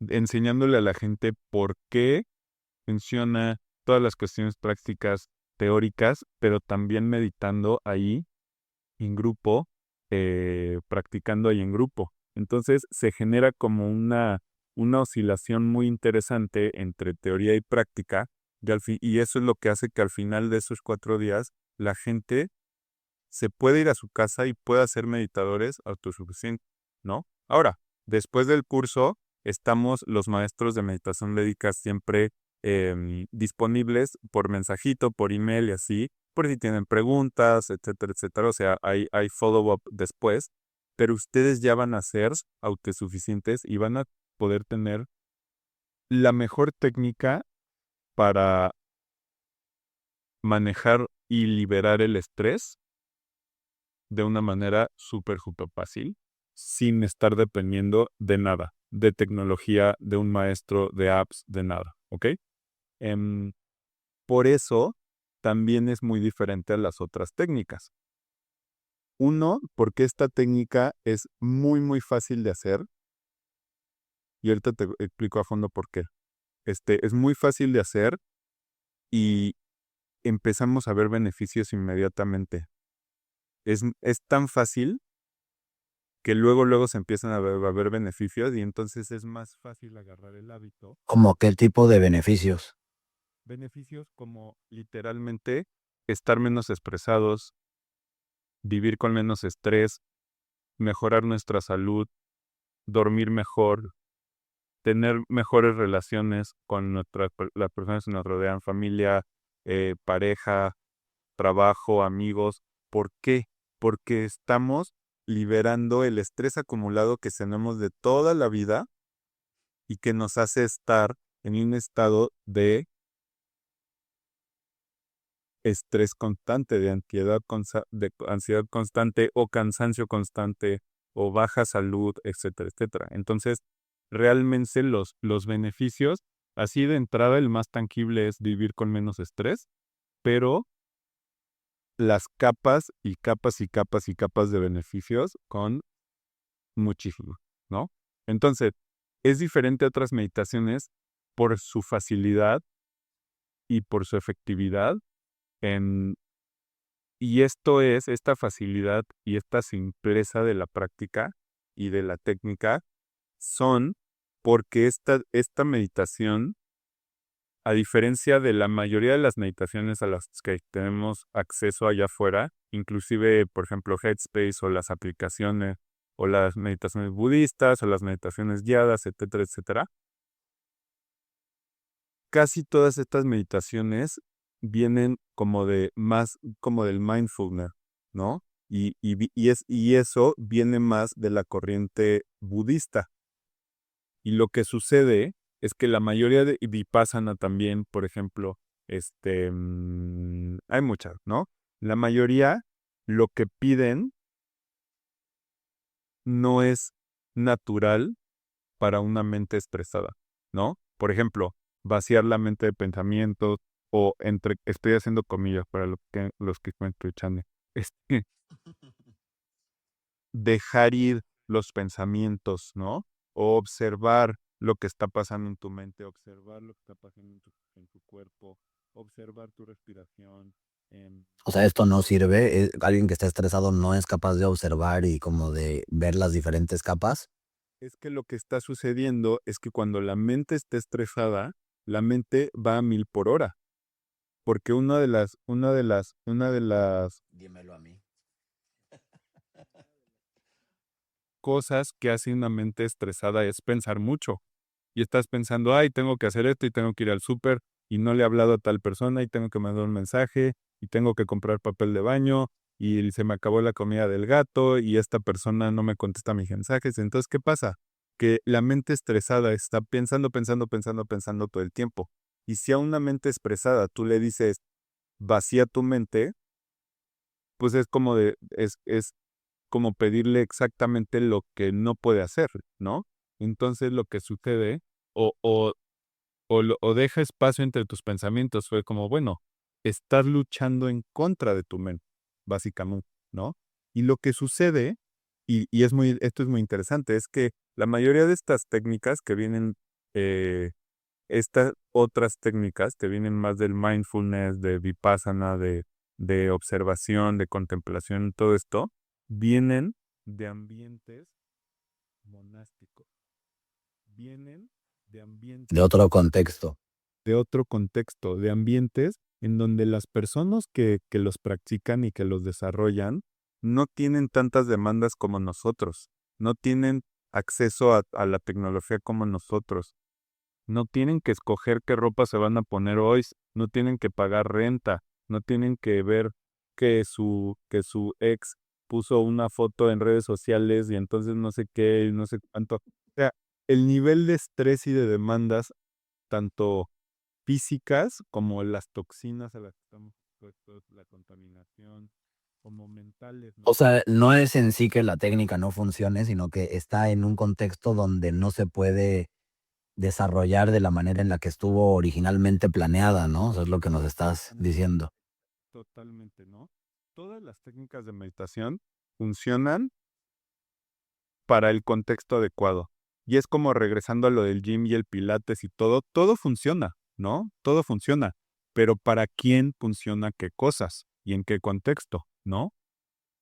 Entonces, esto es muy importante entenderlo porque así nos da un poco de perspectiva de por qué si intentamos adoptar una de estas técnicas que son más de mindfulness, vipassana, meditación de vista, meditaciones guiadas, con visualizaciones, contemplación, todo eso, ¿por qué no nos está dando los beneficios tan profundos que realmente nos puede dar una buena práctica de meditación? Buena para nosotros, ¿no? Y es porque no machean a nuestra vida moderna, ¿no? Ahora, la meditación védica es diferente. ¿Por qué? Primero, porque fue desarrollada y ha sido transmitida por lo que en inglés le llamamos householders, que es personas como tú y yo, y como los que nos escuchan, ¿no? No, y que no somos monjes, no somos monjes que estamos viviendo en las montañas y todos usamos el mismo color de ropa y no tenemos acceso a tecnología, no tenemos que pagar el internet, no tenemos que ir al súper, etcétera, etcétera. Nosotros tenemos familias, tenemos trabajos, tenemos responsabilidades, tecnología, bla, bla, comemos cosas que traen toxinas, etcétera, etcétera. Entonces, a nosotros nos acomoda una técnica que sea amigable a householders, como la meditación védica. ¿Ok? ¿Y qué sucede? Que por lo mismo, la meditación védica se puede adaptar más fácilmente a nuestra vida. Una, porque nos va a dar todos los beneficios sin que tengamos que renunciar a nada, como los monjes, ¿no? Los monjes tienen que ser célibes, los monjes no pueden de repente ir a comprarse esto, comprarse el otro, tienen ciertos votos de renuncia y viven en el monasterio y etcétera, etcétera, etcétera. Em, Tienen que portarse de cierta manera, ¿no? Porque eso es todo su tema. Ahora, la meditación védica no nos pide no es nada religioso, o sea, no nos pide que nos inamos a ningún tipo de sistema de creencias en nada. Es una técnica mental para liberar el estrés y disfrutar más la vida. Y no nos pide que dejemos de comer las cosas que nos gustan, que dejemos de salir a bailar con nuestros amigos o que tengamos pareja. No, no tenemos que cambiar nada de nuestro estilo de vida que nos guste y que nos haga bien, ¿ok? Y además es muy fácil de hacer. Y es muy fácil de hacer porque eh, utiliza ciertas cualidades de la mente que lo hacen muy fácil de hacer. En vez de decirle a la mente, vacía tus pensamientos, lo que estamos haciendo aquí es utilizar una técnica que se le hace muy fácil y muy natural a cualquier tipo de mente, hasta la mente más expresada.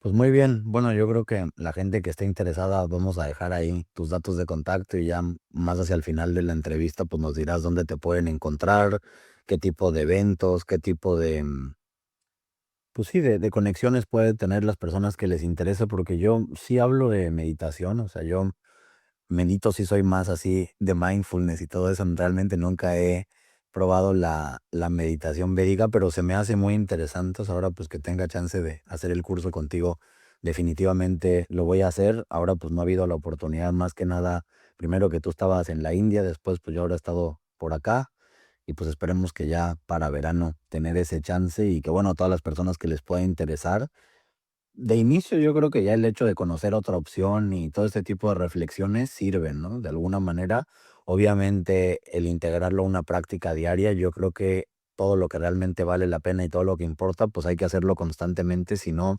tampoco se puede solucionar el mundo moviendo un dedo y ya, ¿no? Entonces, pues a ver qué opina la gente de eso y ojalá que alguien también, si quieren eso, pues puedan contactar ahí directamente contigo, pero quiero pasar ahora a otra cosa distinta de la entrevista. Gracias por compartirnos todo esto de la meditación.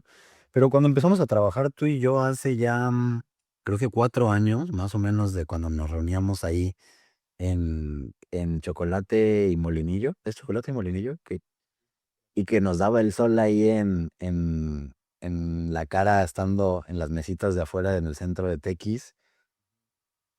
Yo me acuerdo que tuvimos una plática también muy interesante donde pues, tú no sabías, volviendo a esta parte de la profesión, qué elegir, ¿no? Porque para entonces todavía no estabas en la meditación como hoy al 100%, pero ya pintabas, ibas en esa dirección. Por otra parte, tu carrera de músico llevas ya muchos años, o sea, eres DJ, productor musical, has participado en documentales, hoy nuevamente estás en ese rubro.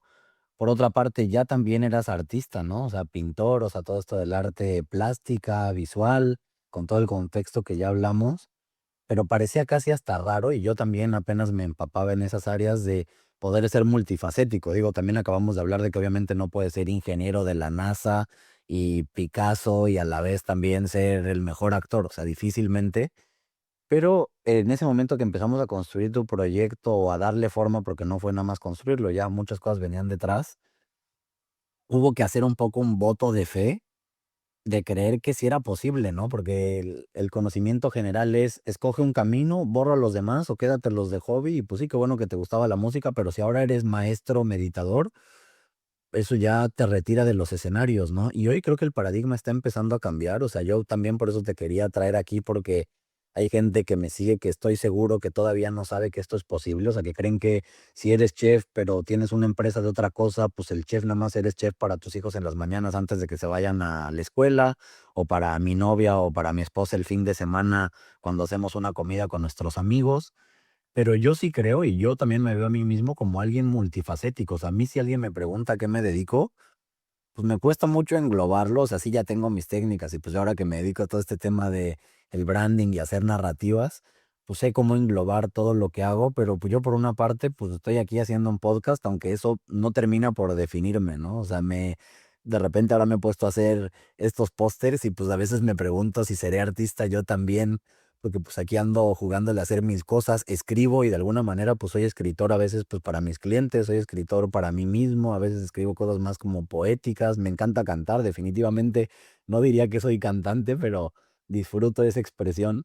Entonces a mí me gustaría que puedas compartir este testimonio, o sea, de alguien moderno así, que está en una parte muy espiritual, que está en una parte muy artística, que está en una parte muy práctica, ¿no? O sea, porque tú que eres de una naturaleza tan libre, a mí me ha tocado verte ahora entrar a algo que luego los artistas creen que es la muerte y para mí yo creo que es la vida, que es darte un orden, darte una claridad, darte una constancia. O sea, yo a veces me sorprendo de ver tus sistemas porque tú que no te defines alguien así tan sistemático, con tus Notions, con todas las tablas ya que tienes, tus calendarios.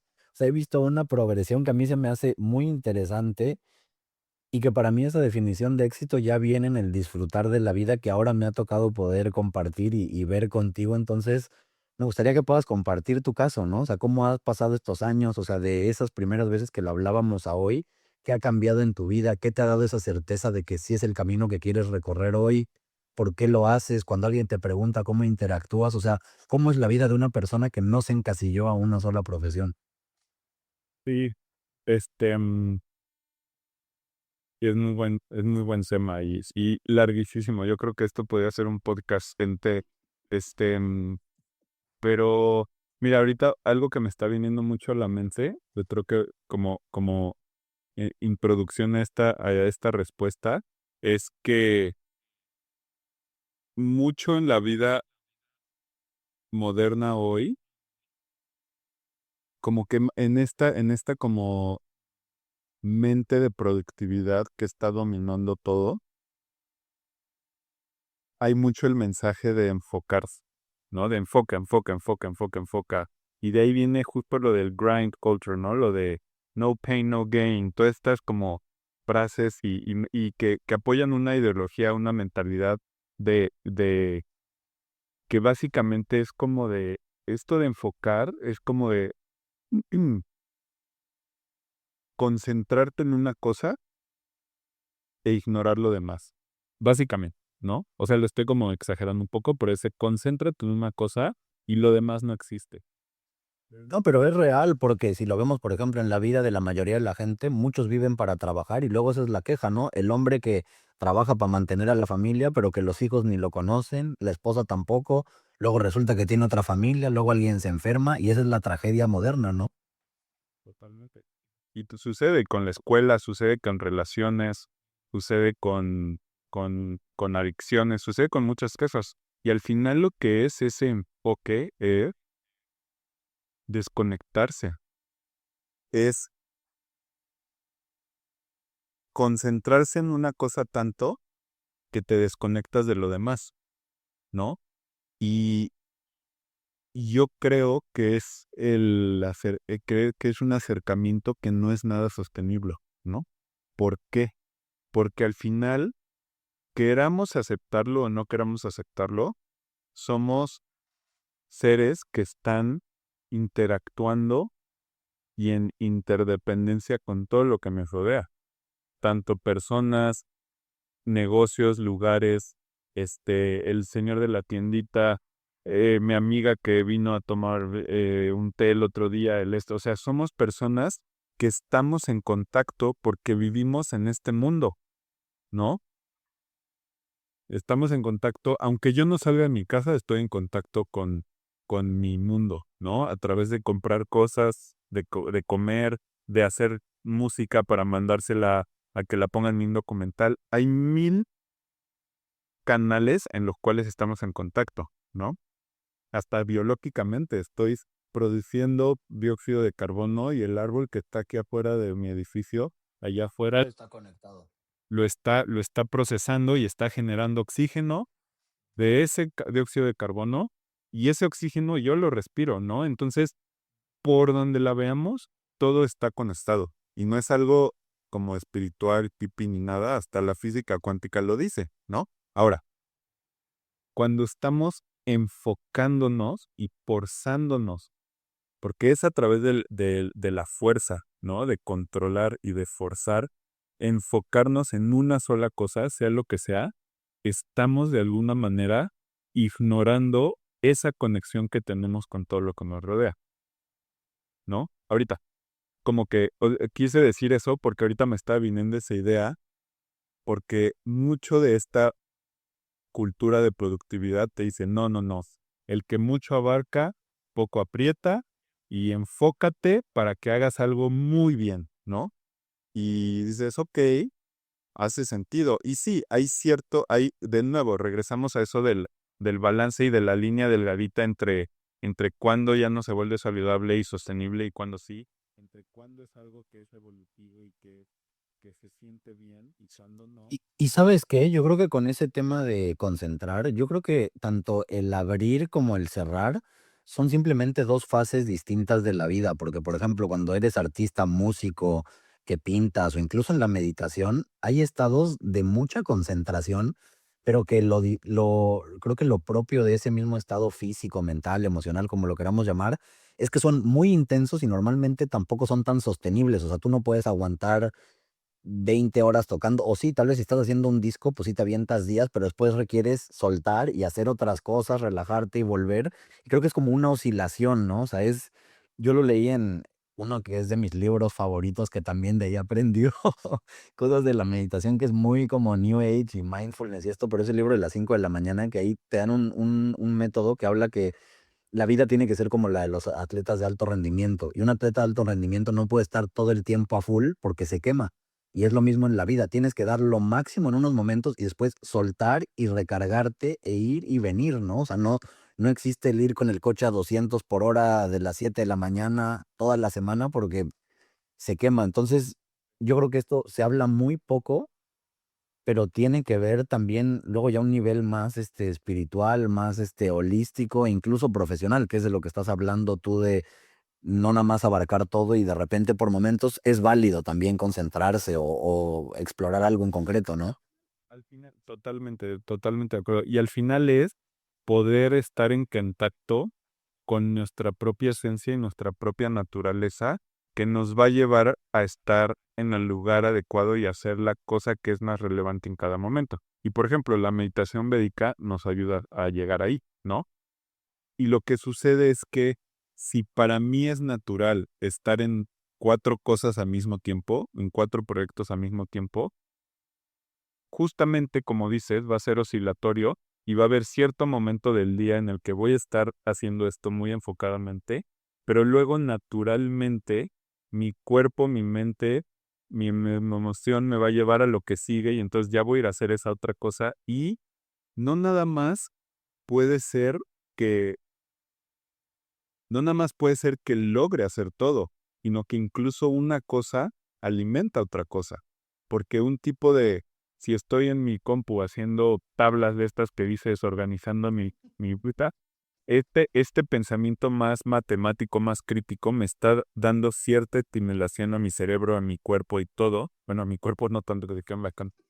O luego, pero justo luego me paro y me voy a una clase de yoga, o luego doy un curso de meditación en la tarde en el que estoy platicando con gente, estoy en contacto, socializando, riéndonos, platicando, reteniendo preguntas, y eso activa otra parte de mi cerebro y activa que, que se estimule más ser social, por ejemplo, que estar en la compu pegado haciendo Exceles, no.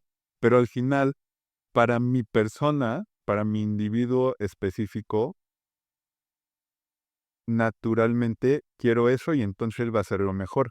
Si yo me hubiera ido con, con lo que varias personas me dijeron de, oye, ¿por qué no escoges una cosa y le das a full? Y lo intenté, y tú y yo lo platicamos desde hace varios años, ¿no?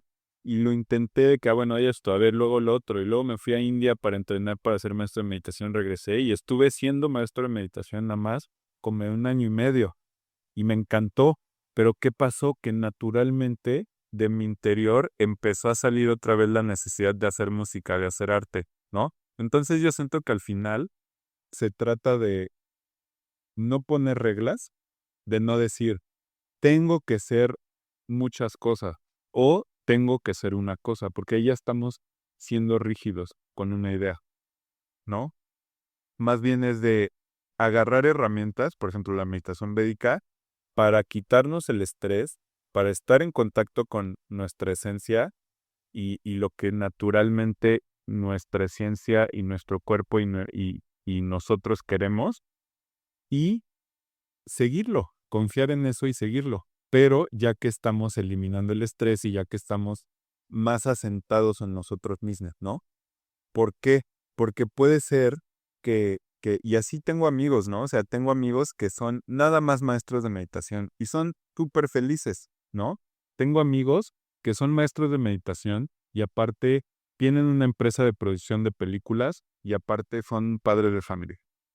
Y lo hacen muy bien. Y dices, cómo puedes hacer todas esas cosas? Y regresamos a lo que estábamos hablando al principio, que para ellos sí es trabajo, sí se necesita trabajar y levantarte temprano y hacer todas tus cosas y prender la compu y ir aquí, ir allá y todo, pero no sienten fricción.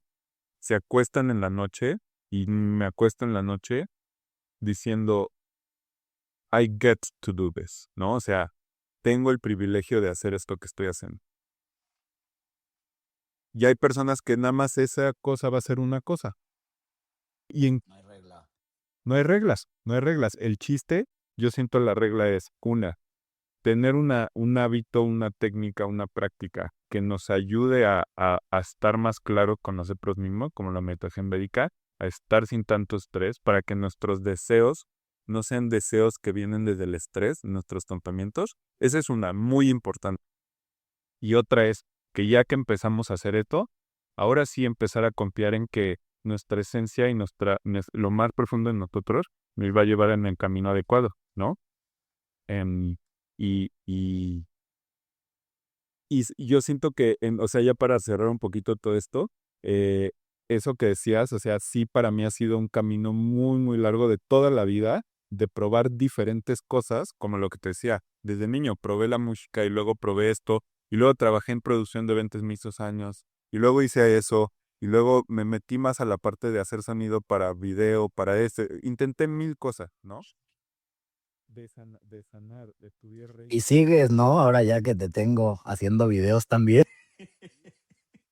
Claro, sigue estando porque está en mi naturaleza, pero sí ahora ya tengo identificado, mira, estas tres cosas nunca se van a ir y son parte de mí, que es hacer música, hacer arte y enseñar meditación, ¿no? Y ahora, incluso y contigo y con otros amigos pero los procesos propios de la vida, ya me di cuenta que no nada más ahí están estas cosas, sino que se alimentan entre sí, porque alimentan a quien yo soy, ¿no? Entonces, justamente ahí regresamos a lo que te decía al principio, que las cosas que desde una perspectiva podrían verse como un peso o una cosa que te frena, si tú elevas tu perspectivas y aprendes y Lo resignificas. lo resignificas y se vuelven superpoderes, ¿no? Sí, la verdad que qué interesante y creo que algo que me llevo yo de esta conversación es que a veces hace falta aprender a observar, detenernos y dejar de pensar en todas las leyes que hemos inventado los humanos, porque la mayoría vivimos con esta idea del lunes y del viernes. O sea, hoy, por ejemplo, aquí ya son las 6 de la tarde y es viernes y la gente está feliz, ya llegó mi fin de semana. A mí tengo una anécdota ahora de fin de año que con mi primo pues nos fuimos de vacaciones y volviendo de vacaciones me decía, oye, ¿y no te ha dado así como la cruda de que ya se acabaron las vacaciones? Le dije, pues la verdad que no, porque ya también extrañaba mi vida. O sea, me encanta estar de vacaciones, pero yo amo trabajar, o sea, quiero grabar mi podcast, tengo ganas de ir a la escuela, tengo ganas de ir al gimnasio, quiero ir a correr a la playa. O sea, vivo una vida de la que no me tengo que escapar, que poco tiene que ver con los lunes, que poco hoy ya tiene que ver con lo que la gente piense de mí o no. Creo que lo más importante es conectarte y tu historia a mí se me hace una bonita inspiración en ese sentido de alguien que se ha atrevido a romper moldes, que se ha atrevido a ser sí mismo. O sea, yo, una definición que encontré de artistas en alguna época que trabajé con muchos artistas y galerías, que sigue siendo mi caso hoy, la verdad que llegué así medio de rebote, o según yo por casualidad, hoy creo que no fue casualidad, pero teniendo una plática con un artista que creo que era colombiano cuando yo tenía, no sé si 21 o 22, yo le pregunté: "Oye, pero ¿qué es ser artista? ¿Qué es el arte?". Conocí algo de libros, pero no tanto de la vida. Y a la definición que después llegué yo, más allá de que no me acuerdo qué me dijo, es de artista, fue que para mí un artista es quien se atreve a ser sí mismo, o sea, quien se atreve a abrazar y a enfrentar su autenticidad. Y eso es lo que yo veo en ti. Nunca se me va a olvidar el día que entré ahí en tu casa a tu estudio. Sigo con ganas de que se repita la experiencia sonora. Contigo también conocí esa parte de todo el diseño de sonido y en los museos y cosas que yo, la verdad que pues, no tenía ni idea y que hoy con el paso del tiempo he ido conociendo más.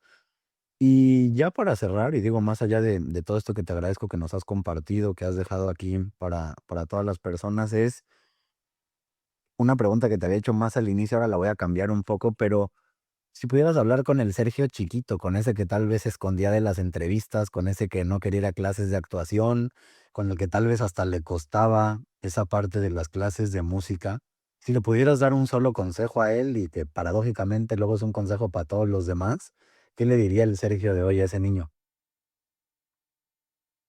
Mm, pues mira, yo le, más que darle un consejo, yo le diría que todo va a estar bien y que haga lo que crea que es un café. Porque si, porque si no, o sea, más bien, creo que eso viene de un punto en el que digo, wow, o sea, es que todo lo que ha pasado hasta donde estoy ahorita no cambiaría una cosa.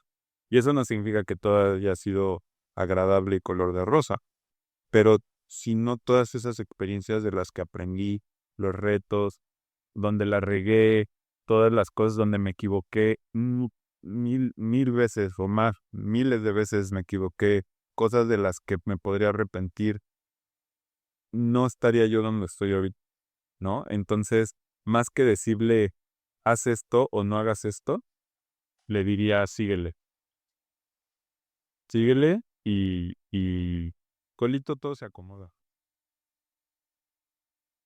Ujú. Pues qué bonito, Sergio, gracias por haber compartido pues parte de tu vida personal, de tu camino profesional. Mucha gente que se acerca aquí de repente con muchas preguntas y a mí me gusta decir que pues en la mayoría de los casos no tengo las respuestas, pero a veces a mí también me gusta hacer preguntas. Ahora con esta oportunidad de más gente que sí trae respuestas y que también traen otro tipo de preguntas, de perspectivas, definitivamente todo el tema de la meditación es muy interesante. Obviamente ahí vamos a dejar también tus redes para que la gente que quiere escuchar tu música, la verdad que es una propuesta interesante. Para mí en su momento también fue algo que no estaba acostumbrado y que ahora espero que también te pueda tener por acá tocando más cerca y tener el chance de ir a México, que la gente también pueda conocer tu arte, tu obra. Tienes ahí varios perfiles que no sé si nos quieras decir dónde te puede encontrar la gente, tu página web, Instagram. Sí. En Instagram estoy como Sergio Isauro, todo seguido, así Sergio Isauro con S. Así estoy en Instagram. Y bueno, ahí están los links a la página de meditación. Y también se pueden meter a mi sitio web, sergioisauro.com, para saber más sobre meditación lévica. Si están en México, pueden aprender aquí conmigo en la Ciudad de México. Y no, viajo también para dar cursos, entonces podemos organizar un curso en Lemita Tents. Y si están en algún otro lugar del mundo y quieren aprender a meditar, yo tengo muchos colegas en todos lados, en muchos países del mundo. Hay maestros de meditación védica certificados como yo en muchos lugares. Pónganse en contacto conmigo y yo las conecto. Y pues sí. Pues gracias, Sergio, por haber venido aquí, por compartir, a la gente, también por estar aquí en este podcast, en este espacio. A mí siempre me gusta terminar agradeciendo porque para mí es un privilegio pues darme este lugar para reflexionar, para aprender de gente que admiro, siempre con la idea de que pues les puedan servir a cualquier persona que esté por aquí, que siempre se lleven algo que puedan aplicar en su vida, que les pueda dar una idea nueva, porque a veces eso es lo único que hace falta, una nueva idea, una nueva acción que te detona y que te lleva a un rumbo que tal vez creías imposible hasta hace unos minutos, unas horas. Entonces, pues muchas gracias a todos por haber estado aquí. Ya saben, como siempre, que si quieren dejarnos su opinión, si quieren dejar algún tipo de pregunta, lo pueden hacer aquí directamente. Pueden hacerlo directo en el perfil de Sergio, en el mío.